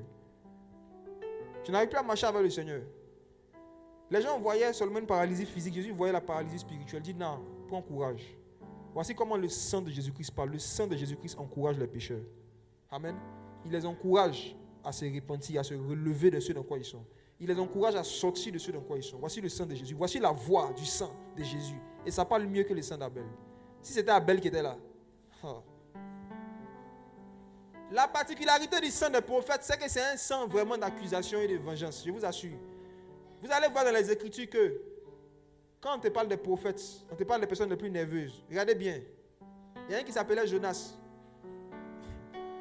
Dieu dit, va prêcher la repentance. Il finit de prêcher la repentance et puis il se met en colère contre ceux qui se sont repentis.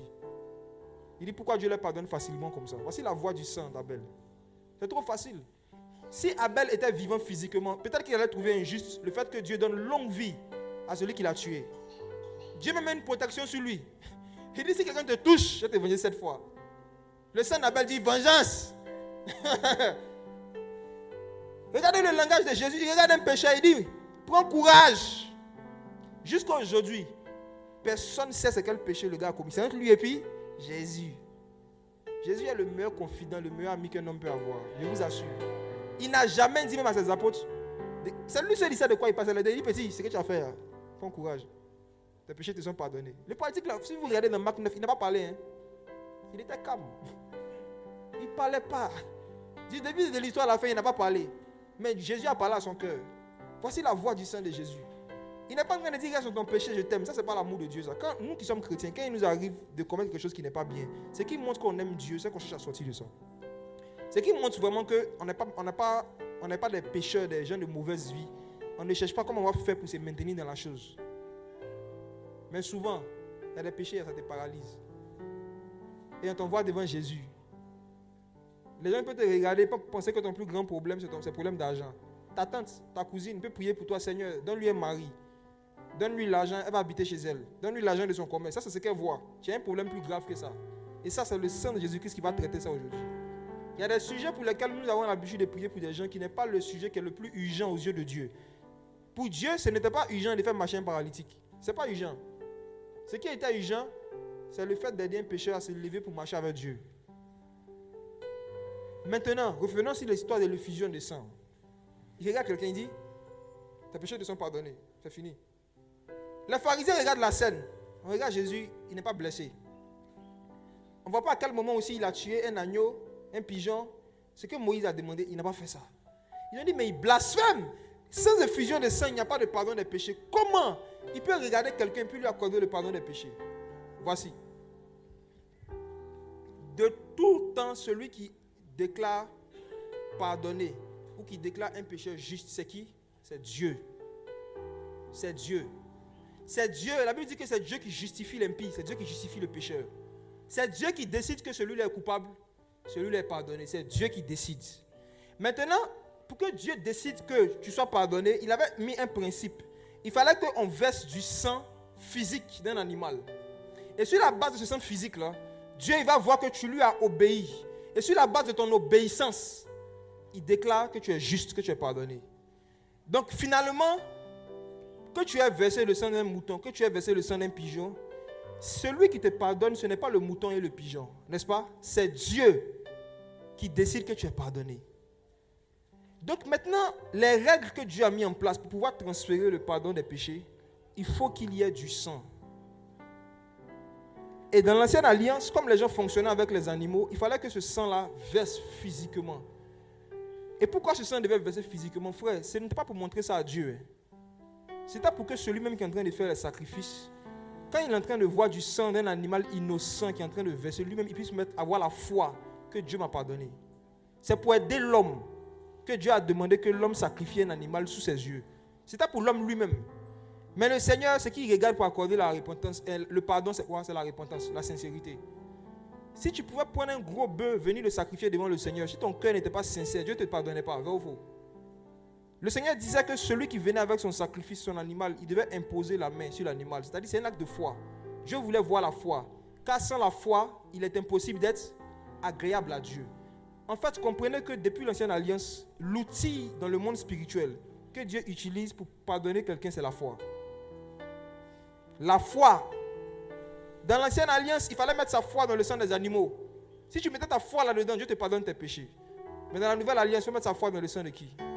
Le sang de Jésus. Le verset sans effusion de sang, il n'y a pas de pardon des péchés, ne veut pas dire qu'à chaque fois que quelqu'un doit être pardonné, il faut que du sang verse. Sinon, il fallait que Jésus-Christ soit crucifié plusieurs fois pour nos péchés. N'est-ce pas? Mais la Bible dit qu'il a versé son sang combien de fois? Une fois pour toutes. Et jusqu'à aujourd'hui, chaque fois qu'un pécheur met sa foi dans ce sang qui est versé une seule fois, Dieu lui pardonne. Donc l'outil que Dieu utilisait pour transférer le pardon des péchés, c'était la foi dans un sang. Et sous la loi, c'était la foi dans le sang des animaux. Et dans Matthieu ici, dans l'histoire, la Bible dit Jésus voyant leur quoi? Relisons la parole. Regardons Matthieu, chapitre 9, verset 2. Et voici, on lui amena un paralytique couché sur un lit. Jésus, voyant leur foi, dit au paralytique, prends courage, mon enfant, tes péchés te sont pardonnés. Amen. Jésus pouvait lui transférer le pardon des péchés parce qu'il avait la foi. Il avait la foi. Lui, il avait ce qu'il fallait. Il faut que l'homme en question qui veut recevoir le pardon des péchés ait la foi. Maintenant, il faut que celui qui donne le pardon des péchés ait le sang. Je reprends. Pour que le pécheur expérimente le pardon, il faut que le pécheur ait la foi. Mais celui qui justifie le pécheur, celui qui justifie l'impie, il faut que lui, il ait le sang. Et il se trouve que Jésus-Christ, en lui habitait corporellement la plénitude de la divinité. Et le sang, qui parle mieux même que le sang des moutons, que le sang d'Abel, était présent ce jour-là. Il fallait juste la foi. Il fallait juste la foi. Parce que celui même qui justifie le péché était là. Il fallait juste croire qu'il peut me pardonner. Et parce que cet homme a cru, il dit tu es pardonné.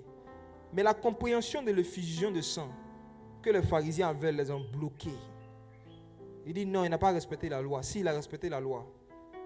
Abraham, notre père, ne fut-il pas justifié par la foi? Ne fut-il pas justifié par la foi? La foi. La Bible dit que sans la foi, il est impossible d'être agréable à Dieu. il est impossible d'être agréable à Dieu. Est-ce que tu as la foi dans le sacrifice que Jésus a fait pour le pardon de tes péchés? Est-ce que tu as la foi? Est-ce que tu crois en cela? Le pardon des péchés est une expérience qu'on ne sent pas. Quand le sang de Jésus-Christ te purifie de tes péchés, qui parmi vous ici, un jour, il a demandé pardon à Jésus pour ses péchés? Et quand il a fini, il a senti une odeur de sang sur lui. Qui? Oui, mais il a senti qu'il y a un liquide rouge qui coulait sur son corps. Mais comment tu sais que tu es pardonné? Par la foi. On reçoit le pardon des péchés comment? Par la foi. Par la foi dans quoi? Dans le sang de Jésus-Christ. Par la foi. Et sans la foi, il est impossible d'être agréable à Dieu. Il est impossible d'être purifié de ses péchés sans la foi. Il y a des personnes qui vont mourir dans leurs péchés, qui vont aller en enfer. Pas parce que Dieu ne voulait pas les pardonner, mais parce qu'eux, ils ne croyaient pas que Dieu pouvait leur pardonner tout ce qu'ils ont fait. Parce qu'ils n'ont pas cru. Ils n'ont pas eu la foi. La foi a toujours été le principe sur lequel Dieu se base pour rendre un péché agréable. Par la foi qu'on est justifié. Et maintenant, je termine avec ça. On va parler de deux choses demain. Jésus maintenant rentre dans un autre domaine qui nécessite aussi la foi, mais aussi le sang. Les guérisons miraculeuses. Il dit, lequel est plus facile? Je pose cette question à tous nos ennemis. Lequel est plus facile? Entre regarder quelqu'un et puis lui dire, tes péchés te sont pardonnés. Entre faire ça, et puis regarder quelqu'un qui est malade et lui dire, tu es guéri, et la personne est guérie devant tout le monde. Lequel est plus facile? Je vous pose la question. On dit tes péchés te sont pardonnés. Et puis dit à un paralytique, lève-toi et marche. Et puis il marche. Lequel est plus facile? C'est le pardon des péchés, non? Voici pourquoi aujourd'hui, beaucoup de gens qui disent que Dieu les a appelés et qui aiment dénoncer les gens ne prêchent que le pardon des péchés. Parce que ça, c'est facile. En fait, c'est facile de prêcher un évangile où on n'aborde que le sujet du pardon des péchés. Jésus m'a dit c'est facile. C'est facile, frère. Prêcher la repentance, c'est pas dur. Dire aux gens sanctifiez-vous, abandonnez le péché, c'est pas dur. Ça, tout le monde peut faire, même celui qui n'a pas été appelé par Dieu. Tout le monde peut faire ça. Ce n'est pas parce que quelqu'un prêche le pardon des péchés que ça veut dire que c'est un vrai prédicateur. Parce que ça, Jésus dit que c'est facile. C'est facile. Maintenant, il demande aux gens qui étaient là, lequel est le plus facile? Ah! Quand tu dis à quelqu'un, tes péchés te sont pardonnés, alors qu'on n'a aucune preuve. C'est facile. Et puis il dit à quelqu'un qui est malade, tu es guéri. Et puis il y a la preuve. Il dit, mais pour que vous sachiez que le Fils de l'homme ne prêche pas seulement le pardon des péchés. Il dit, pour que vous sachiez que le Fils de l'homme a aussi sur la terre le pouvoir de pardonner les péchés. En d'autres termes, pour que vous sachiez que le Fils de l'homme a le sang qu'il faut, non seulement pour donner la vie, mais pour donner la guérison. Pour que vous sachiez que le Fils de l'homme a le sang qu'il faut, a la voix qu'il faut, qui parle mieux que le sang d'Abel. Non seulement il dit au pécheur, prends courage, mais il dit au pécheur, tu es guéri. Pour que vous sachiez que le Fils de l'homme ne s'est pas envoyé lui-même, mais c'est le Père qui l'a envoyé. Et le Fils de l'homme va faire ce qui est difficile, pour que vous arriviez à croire dans le plus facile. Et Jésus fonctionne comme ça jusqu'à aujourd'hui. Je me rappelle, j'étais en mission à Yaoundé. Elle m'a envoyé un paralytique. Et la veille, j'avais entendu des choses, des gens qui parlent. Et poussé par l'esprit, j'ai utilisé le même verset. J'ai dit, lequel est plus facile? Entre dénoncer Babylone, ou bien dire, il y a une paralytique, lève-toi, marche, et puis elle marche avec ses béquilles. Pour que vous sachiez qu'on ne s'est pas envoyé nous-mêmes, on ne s'est pas levé comme ça un matin, et puis on dit, bon, comme on n'a rien à faire, il n'y a pas de travail, comme Abidjan est dur, comme vraiment on n'arrive pas à avoir de travail, on va évangéliser. Il y a des jeunes qui font ça. Ils évangélisent quand ils sont au chômage. Ils évangélisent pas parce que Dieu les a appelés, mais parce que le système éducatif les a rejetés. Il y a des jeunes qui se lèvent pour rentrer dans des ministères lorsqu'à l'école ça ne va pas. Le papier est trop dur. Ils font bac une fois, deux fois, trois fois, ça ne marche pas. Ils signent un appel. Il y en a qui font ça. Il y en a parce qu'il y a un style de vie, de luxe dans lequel ils veulent vivre. Et ils voient que être pasteur et être prédicateur est l'un des moyens les plus rapides de rentabiliser vite chaque dimanche à offrande. Donc ils sentent un appel. Ils font ça. Mais je dis, si Jésus n'a pas appelé quelqu'un, si Jésus n'a pas oint quelqu'un pour parler de lui en public et pour démontrer sa parole en public, il ne peut pas regarder un paralytique et puis lui dire, lève-toi et marche. Il y a une différence entre lève-toi et marche et puis tu viens aider quelqu'un pour dire, attrape ma main, marchons ensemble. C'est deux types de miracles différents. Je ne méprise pas ce type de miracle. Hein? Parce qu'on voit que c'est comme ça que Pierre a commencé dans ses débuts. On dit après le jour de la Pentecôte, Pierre a vu un boiteux. Il a fixé le regard sur lui, il lui a tendu la main. On dit le boiteux a pris leur main. Ils l'ont aidé.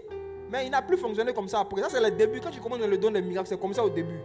Mais Jésus avait déjà atteint le stade où tu n'as pas besoin. On dit le gars ne sait pas marcher. Il n'arrive pas à marcher. Et toi tu lui dis, marche. C'est une folie pour les gens de ce monde. C'est comme si on te dit quelqu'un est aveugle et tu lui dis vois. Quand Jésus dit lève-toi, il n'a pas seulement dit lève-toi, il dit prends ton lit. En d'autres termes, tellement tu es guéri, non seulement tu peux te lever seul, mais tu peux même soulever des objets. Tellement tu es guéri. En fait, Jésus était en train d'informer le paralytique qu'il est trop guéri. C'est parce qu'il n'a pas senti qu'il est encore couché. Il était déjà guéri avant la fin de la conversation, frère. Il était guéri, il ne savait pas parce qu'il n'a rien senti. Jésus l'informe. Il dit, essaie de marcher, tu vas voir quelque chose. Tu es libre. Et à sa grande surprise, il essaie, il voit que ses pieds marchent. Il arrive à soulever le lit et il s'en va. Lequel est plus facile? Lequel est plus facile? S'il nous plaît, n'encourageons pas les gens qui disent que Dieu les a appelés au ministère. Ou bien qui disent que Dieu les a appelés et qui ne font que des choses faciles. Ça, c'est mon point de vue.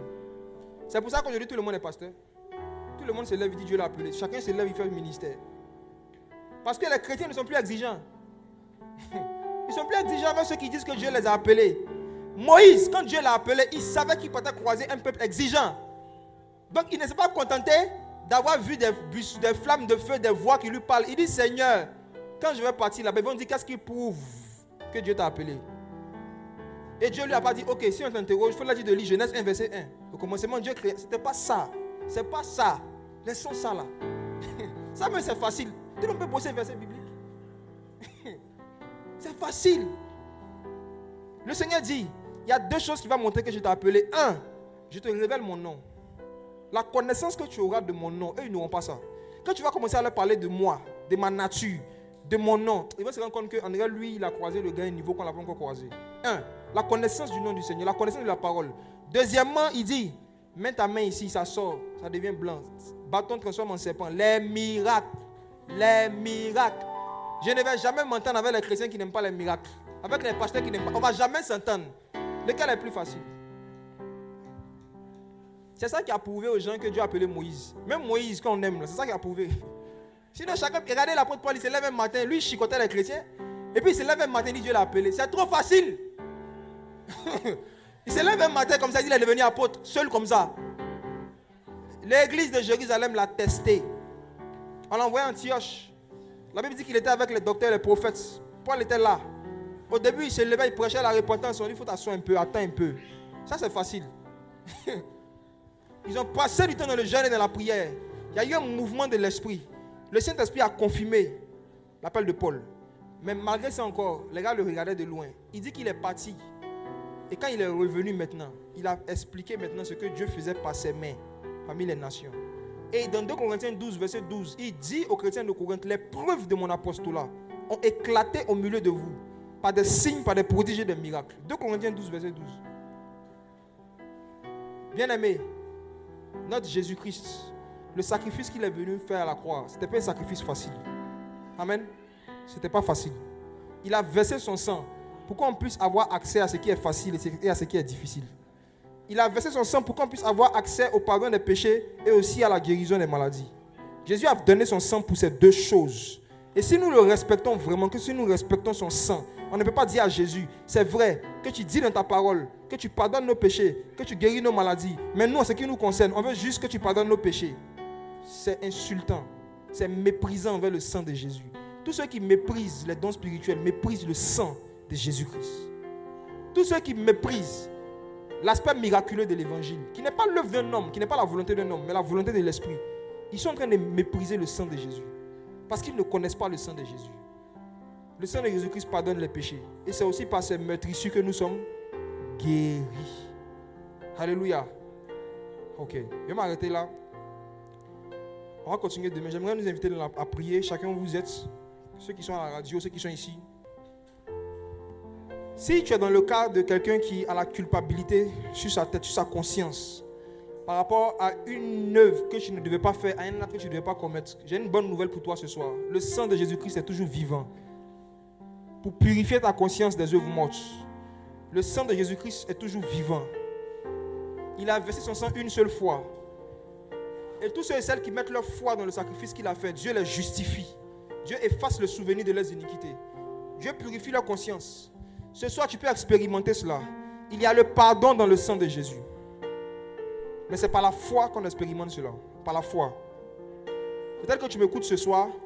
Peut-être que tu fréquentes un milieu chrétien, des communautés religieuses. Mais dans ton cœur, tu sais que tu vis avec tes péchés dans ton cœur, avec le poids de tes péchés. Jésus ne veut pas que tu marches avec ce poids. Il vient enlever ton poids ce soir. Est-ce que tu peux t'humilier devant lui et dire, Seigneur Jésus-Christ, tu as versé ton sang pour mes péchés. Je ne peux pas me purifier moi-même. La culpabilité me ronge. Ma conscience me gronde. Purifie-moi. Prends mes péchés. Purifie-moi de mes iniquités. Si tu es sincère ce soir, tu vas vivre une expérience extraordinaire. Tu vas expérimenter la voix du sang de Jésus. Tu vas entendre cette voix qui va te dire, prends courage. Prends courage. Ne te décourage pas. Prends courage. Tes péchés te sont pardonnés. Prends courage. La première chose que nous perdons lorsque nous péchons contre le Seigneur, c'est le courage. De nous approcher encore de Dieu. Le courage. C'est difficile, frère. Mais la Bible dit que nous avons un grand prêtre qui est miséricordieux, qui est compatissant, qui lui-même peut compatir à nos faiblesses. Parce que lui-même, il a été tenté en toutes choses. Chaque fois qu'il y a l'esprit de repentance, il y a un cœur repentant, le Seigneur est prêt à manifester la force qui est dans son sang. C'est la repentance. La repentance que le Seigneur cherche. Un cœur repentant. La foi. Tu n'as pas besoin de te sacrifier, de faire des sacrifices pour Dieu pour qu'il te pardonne des choses. Tu n'as pas besoin de te dire, il faut que je jeûne beaucoup. Il faut que je fasse des offrandes pour que Dieu oublie ce que j'ai fait. Tu te fatigues. Ça ne va jamais purifier ta conscience. Ce qui va purifier ta conscience, c'est le sang de Jésus.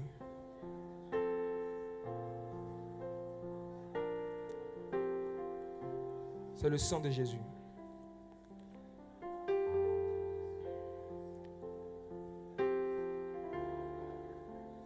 Il y a le pardon dans son sang. Il y a la paix dans son sang. La paix. Il y a l'encouragement dans son sang. Si peut-être tu n'es pas dans ce cas, je vais t'inviter à prier pour quelqu'un. Rappelle-toi d'un frère en Christ, d'une soeur en Christ, ou de quelqu'un que tu connais, qui aimait le Seigneur, mais qui peut-être est tombé dans quelque chose et ne s'est jamais relevé jusqu'à aujourd'hui. Demande au Seigneur qu'il lui fasse entendre la voix de son sang. Que la voix de l'accusateur, la voix de Satan. Satan accuse. Satan condamne. Jésus encourage à la repentance. Satan dit au pécheur, c'est fini pour toi, tu ne peux jamais changer, reste dedans. Ça, c'est la voix de Satan. Mais la voix de Jésus-Christ dit, tu peux changer. Si tu mets ta foi en moi, je vais te changer. Si tu ne te sens pas capable de changer, c'est normal. Tu n'as pas les moyens de te changer toi-même, mais je veux te changer. Crois en moi, crois en mon sacrifice. Il arrivera que quiconque fixe les yeux sur le sacrifice de Jésus reçoit la vie. De la même manière que le serpent des reins a été élevé dans le désert et que ceux qui le regardaient étaient guéris. De cette même manière, toute personne qui concentre son attention et ses yeux sur le sacrifice, sur le merveilleux sang de Jésus-Christ, est guérie aussi de sa culpabilité, guérie de ses péchés. C'est une expérience merveilleuse.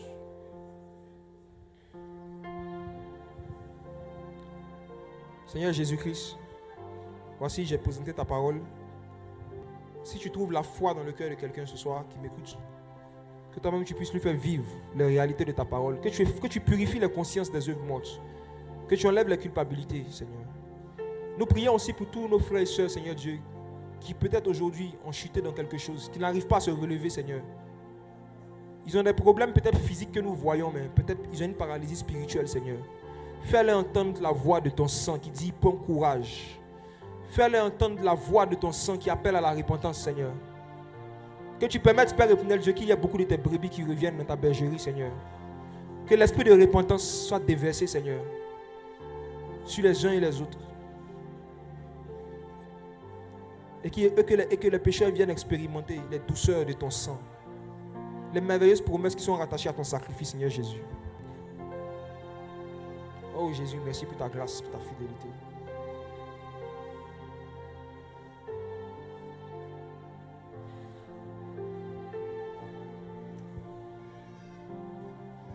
Les ténèbres ont reculé devant l'œuvre de la croix, devant l'agneau immolé, et le sang versé, pour moi. Les ténèbres ont reculé, les ténèbres ont reculé devant l'œuvre de la croix, devant l'agneau immolé, et le sang versé, pour moi. Disons, les ténèbres ont reculé, les ténèbres ont reculé devant l'œuvre de la croix, devant l'agneau immolé,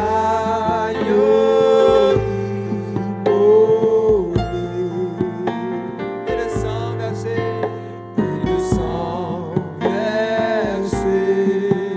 pour moi. Tous les anges louent sa sainteté. Tous les anges louent sa sainteté. L'univers crie sa majesté. L'univers crie sa majesté.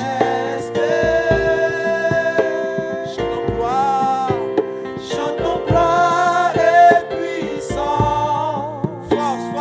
Force et louange à l'agneau immolé.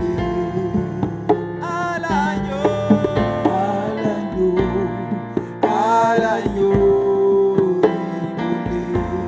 Tous les anges louent sa sainteté. Tous les anges louent sa sainteté. L'univers crie sa majesté.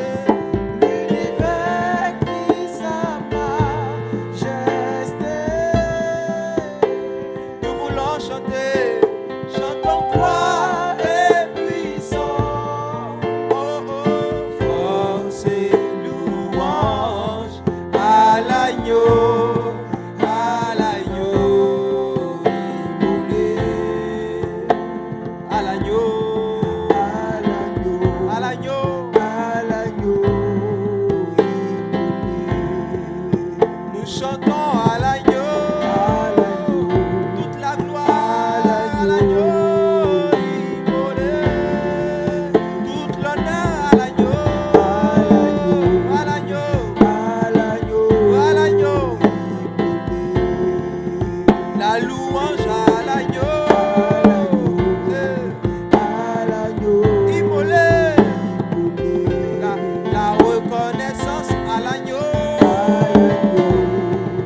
se tenir debout ensemble.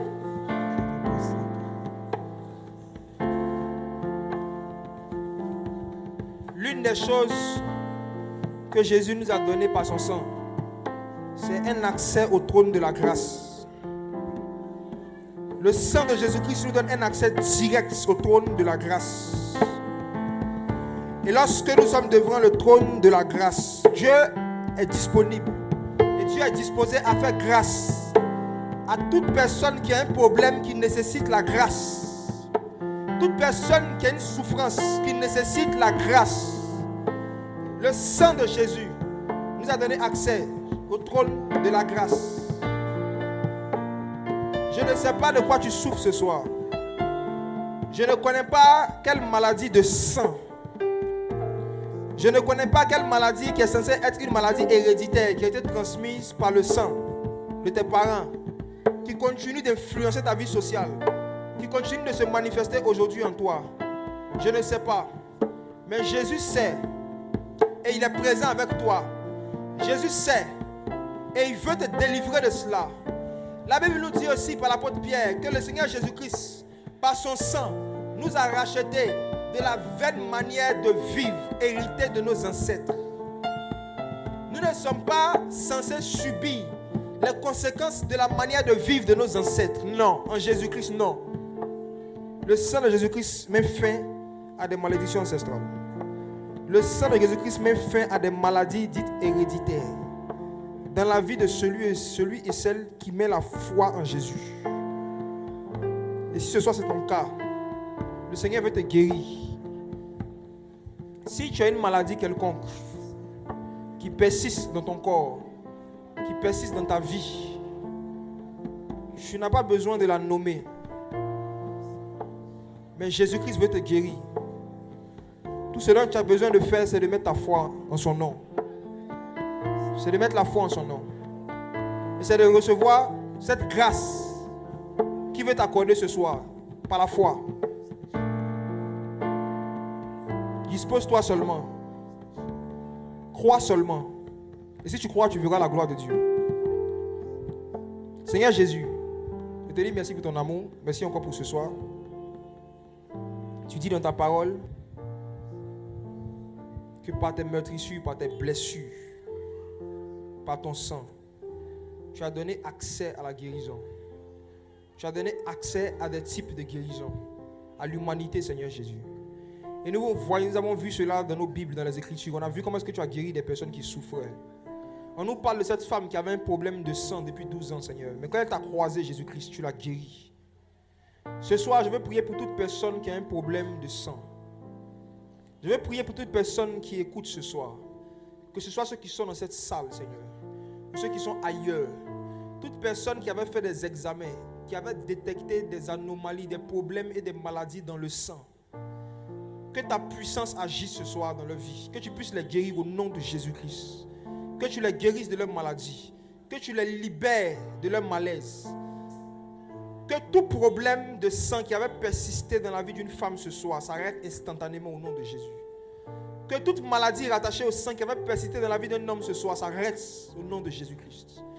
Que lorsqu'ils repartiront, Seigneur, faire leurs examens, que la science puisse attester qu'il y a eu une disparition massive de certains virus. Que la science atteste qu'il y a eu des disparitions massives de certains microbes. Que tu puisses étonner les docteurs qu'à travers la guérison, Père éternel Dieu, et la délivrance que tu es en train d'opérer ce soir, des scientifiques et des docteurs cherchent à te connaître, Jésus-Christ. Je te prie pour ces personnes qui ont des problèmes de tension, de hausse de tension inexpliquée, Seigneur. Que ta gloire vienne sur eux et que tu stabilises leur tension au nom de Jésus-Christ. Je te prie pour toutes ces personnes qui ont fréquemment des problèmes d'anémie, Seigneur Jésus, ce soir, que ta puissance et ta gloire les visitent. Que ces problèmes se stoppent au nom de Jésus-Christ. Que toute forme d'écoulement de sang que quelqu'un vit qui n'est pas normal stoppe au nom de Jésus-Christ. Il y a 2 personnes parmi vous qui m'écoutez. Les dernières fois où vous avez eu vos menstrues, vous avez saigné plus que d'habitude. Vous avez remarqué que vous avez saigné plus que d'habitude. Le flux de sang était plus abondant que d'habitude. C'est une attaque de l'ennemi. Mais ce soir, la puissance de Dieu vous visite et il n'en sera plus ainsi. Pendant que je parle, il y a une en particulier. Tu vas sentir un froid parcourir tout ton corps. C'est la puissance de Dieu qui te garde et qui te visite. Le Seigneur dit que tu lui appartiens. Tu lui appartiens. Et il ne permettra pas que tes ennemis puissent se réjouir à ton sujet. Le but, c'est de t'affaiblir physiquement. Pour que pendant ces périodes-là, tu aies des vertiges bizarres. Et que tu ne puisses pas vaquer normalement à tes occupations. Mais regarde, la puissance de Jésus vient sur toi. Et Jésus te guérit maintenant. Il te guérit maintenant, il te restaure maintenant. Et il te dit, je suis avec toi. Je suis avec toi pour te délivrer. Je te dis, je suis avec toi.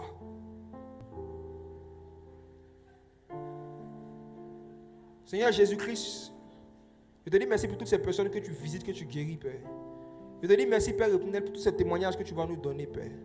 Je te dis merci, Père éternel, Dieu, pour le fait que tu nous feras la grâce encore d'être témoins des preuves de ta résurrection, des preuves de ton amour, des preuves de ta compassion pour l'homme, Seigneur. Je te dis merci pour tout, Père, au nom de Jésus-Christ.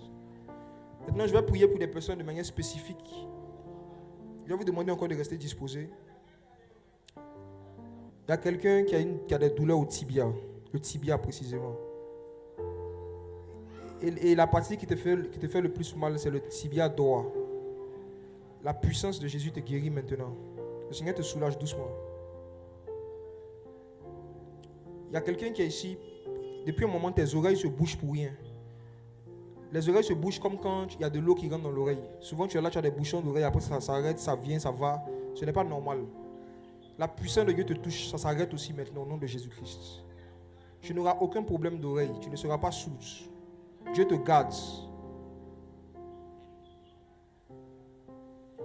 Père éternel, je te dis merci pour ces personnes qui avaient des douleurs au ventre, au bas-ventre, aujourd'hui, que tu as guéri, que tu es en train de guérir, Seigneur. Merci pour ces douleurs injustifiées. Merci pour ces personnes, Père éternel, Dieu, qui avaient cette douleur-là, au niveau de la hanche, derrière, en bas du dos, que tu guéris, Jésus-Christ. Merci pour ce soulagement que tu es en train d'apporter, Père. Je te dis merci pour cela, Seigneur. Je te dis merci pour la culpabilité que tu es en train d'ôter sur le cœur de cette fille, sur le cœur de ce jeune homme. Je te dis merci, Père, pour cette culpabilité, pour ce poids que tu enlèves. Merci pour la paix que tu es en train de répandre sur le cœur, Seigneur. Merci pour ta paix, Jésus. Merci, Seigneur. Est-ce qu'on peut acclamer fortement le Seigneur Jésus?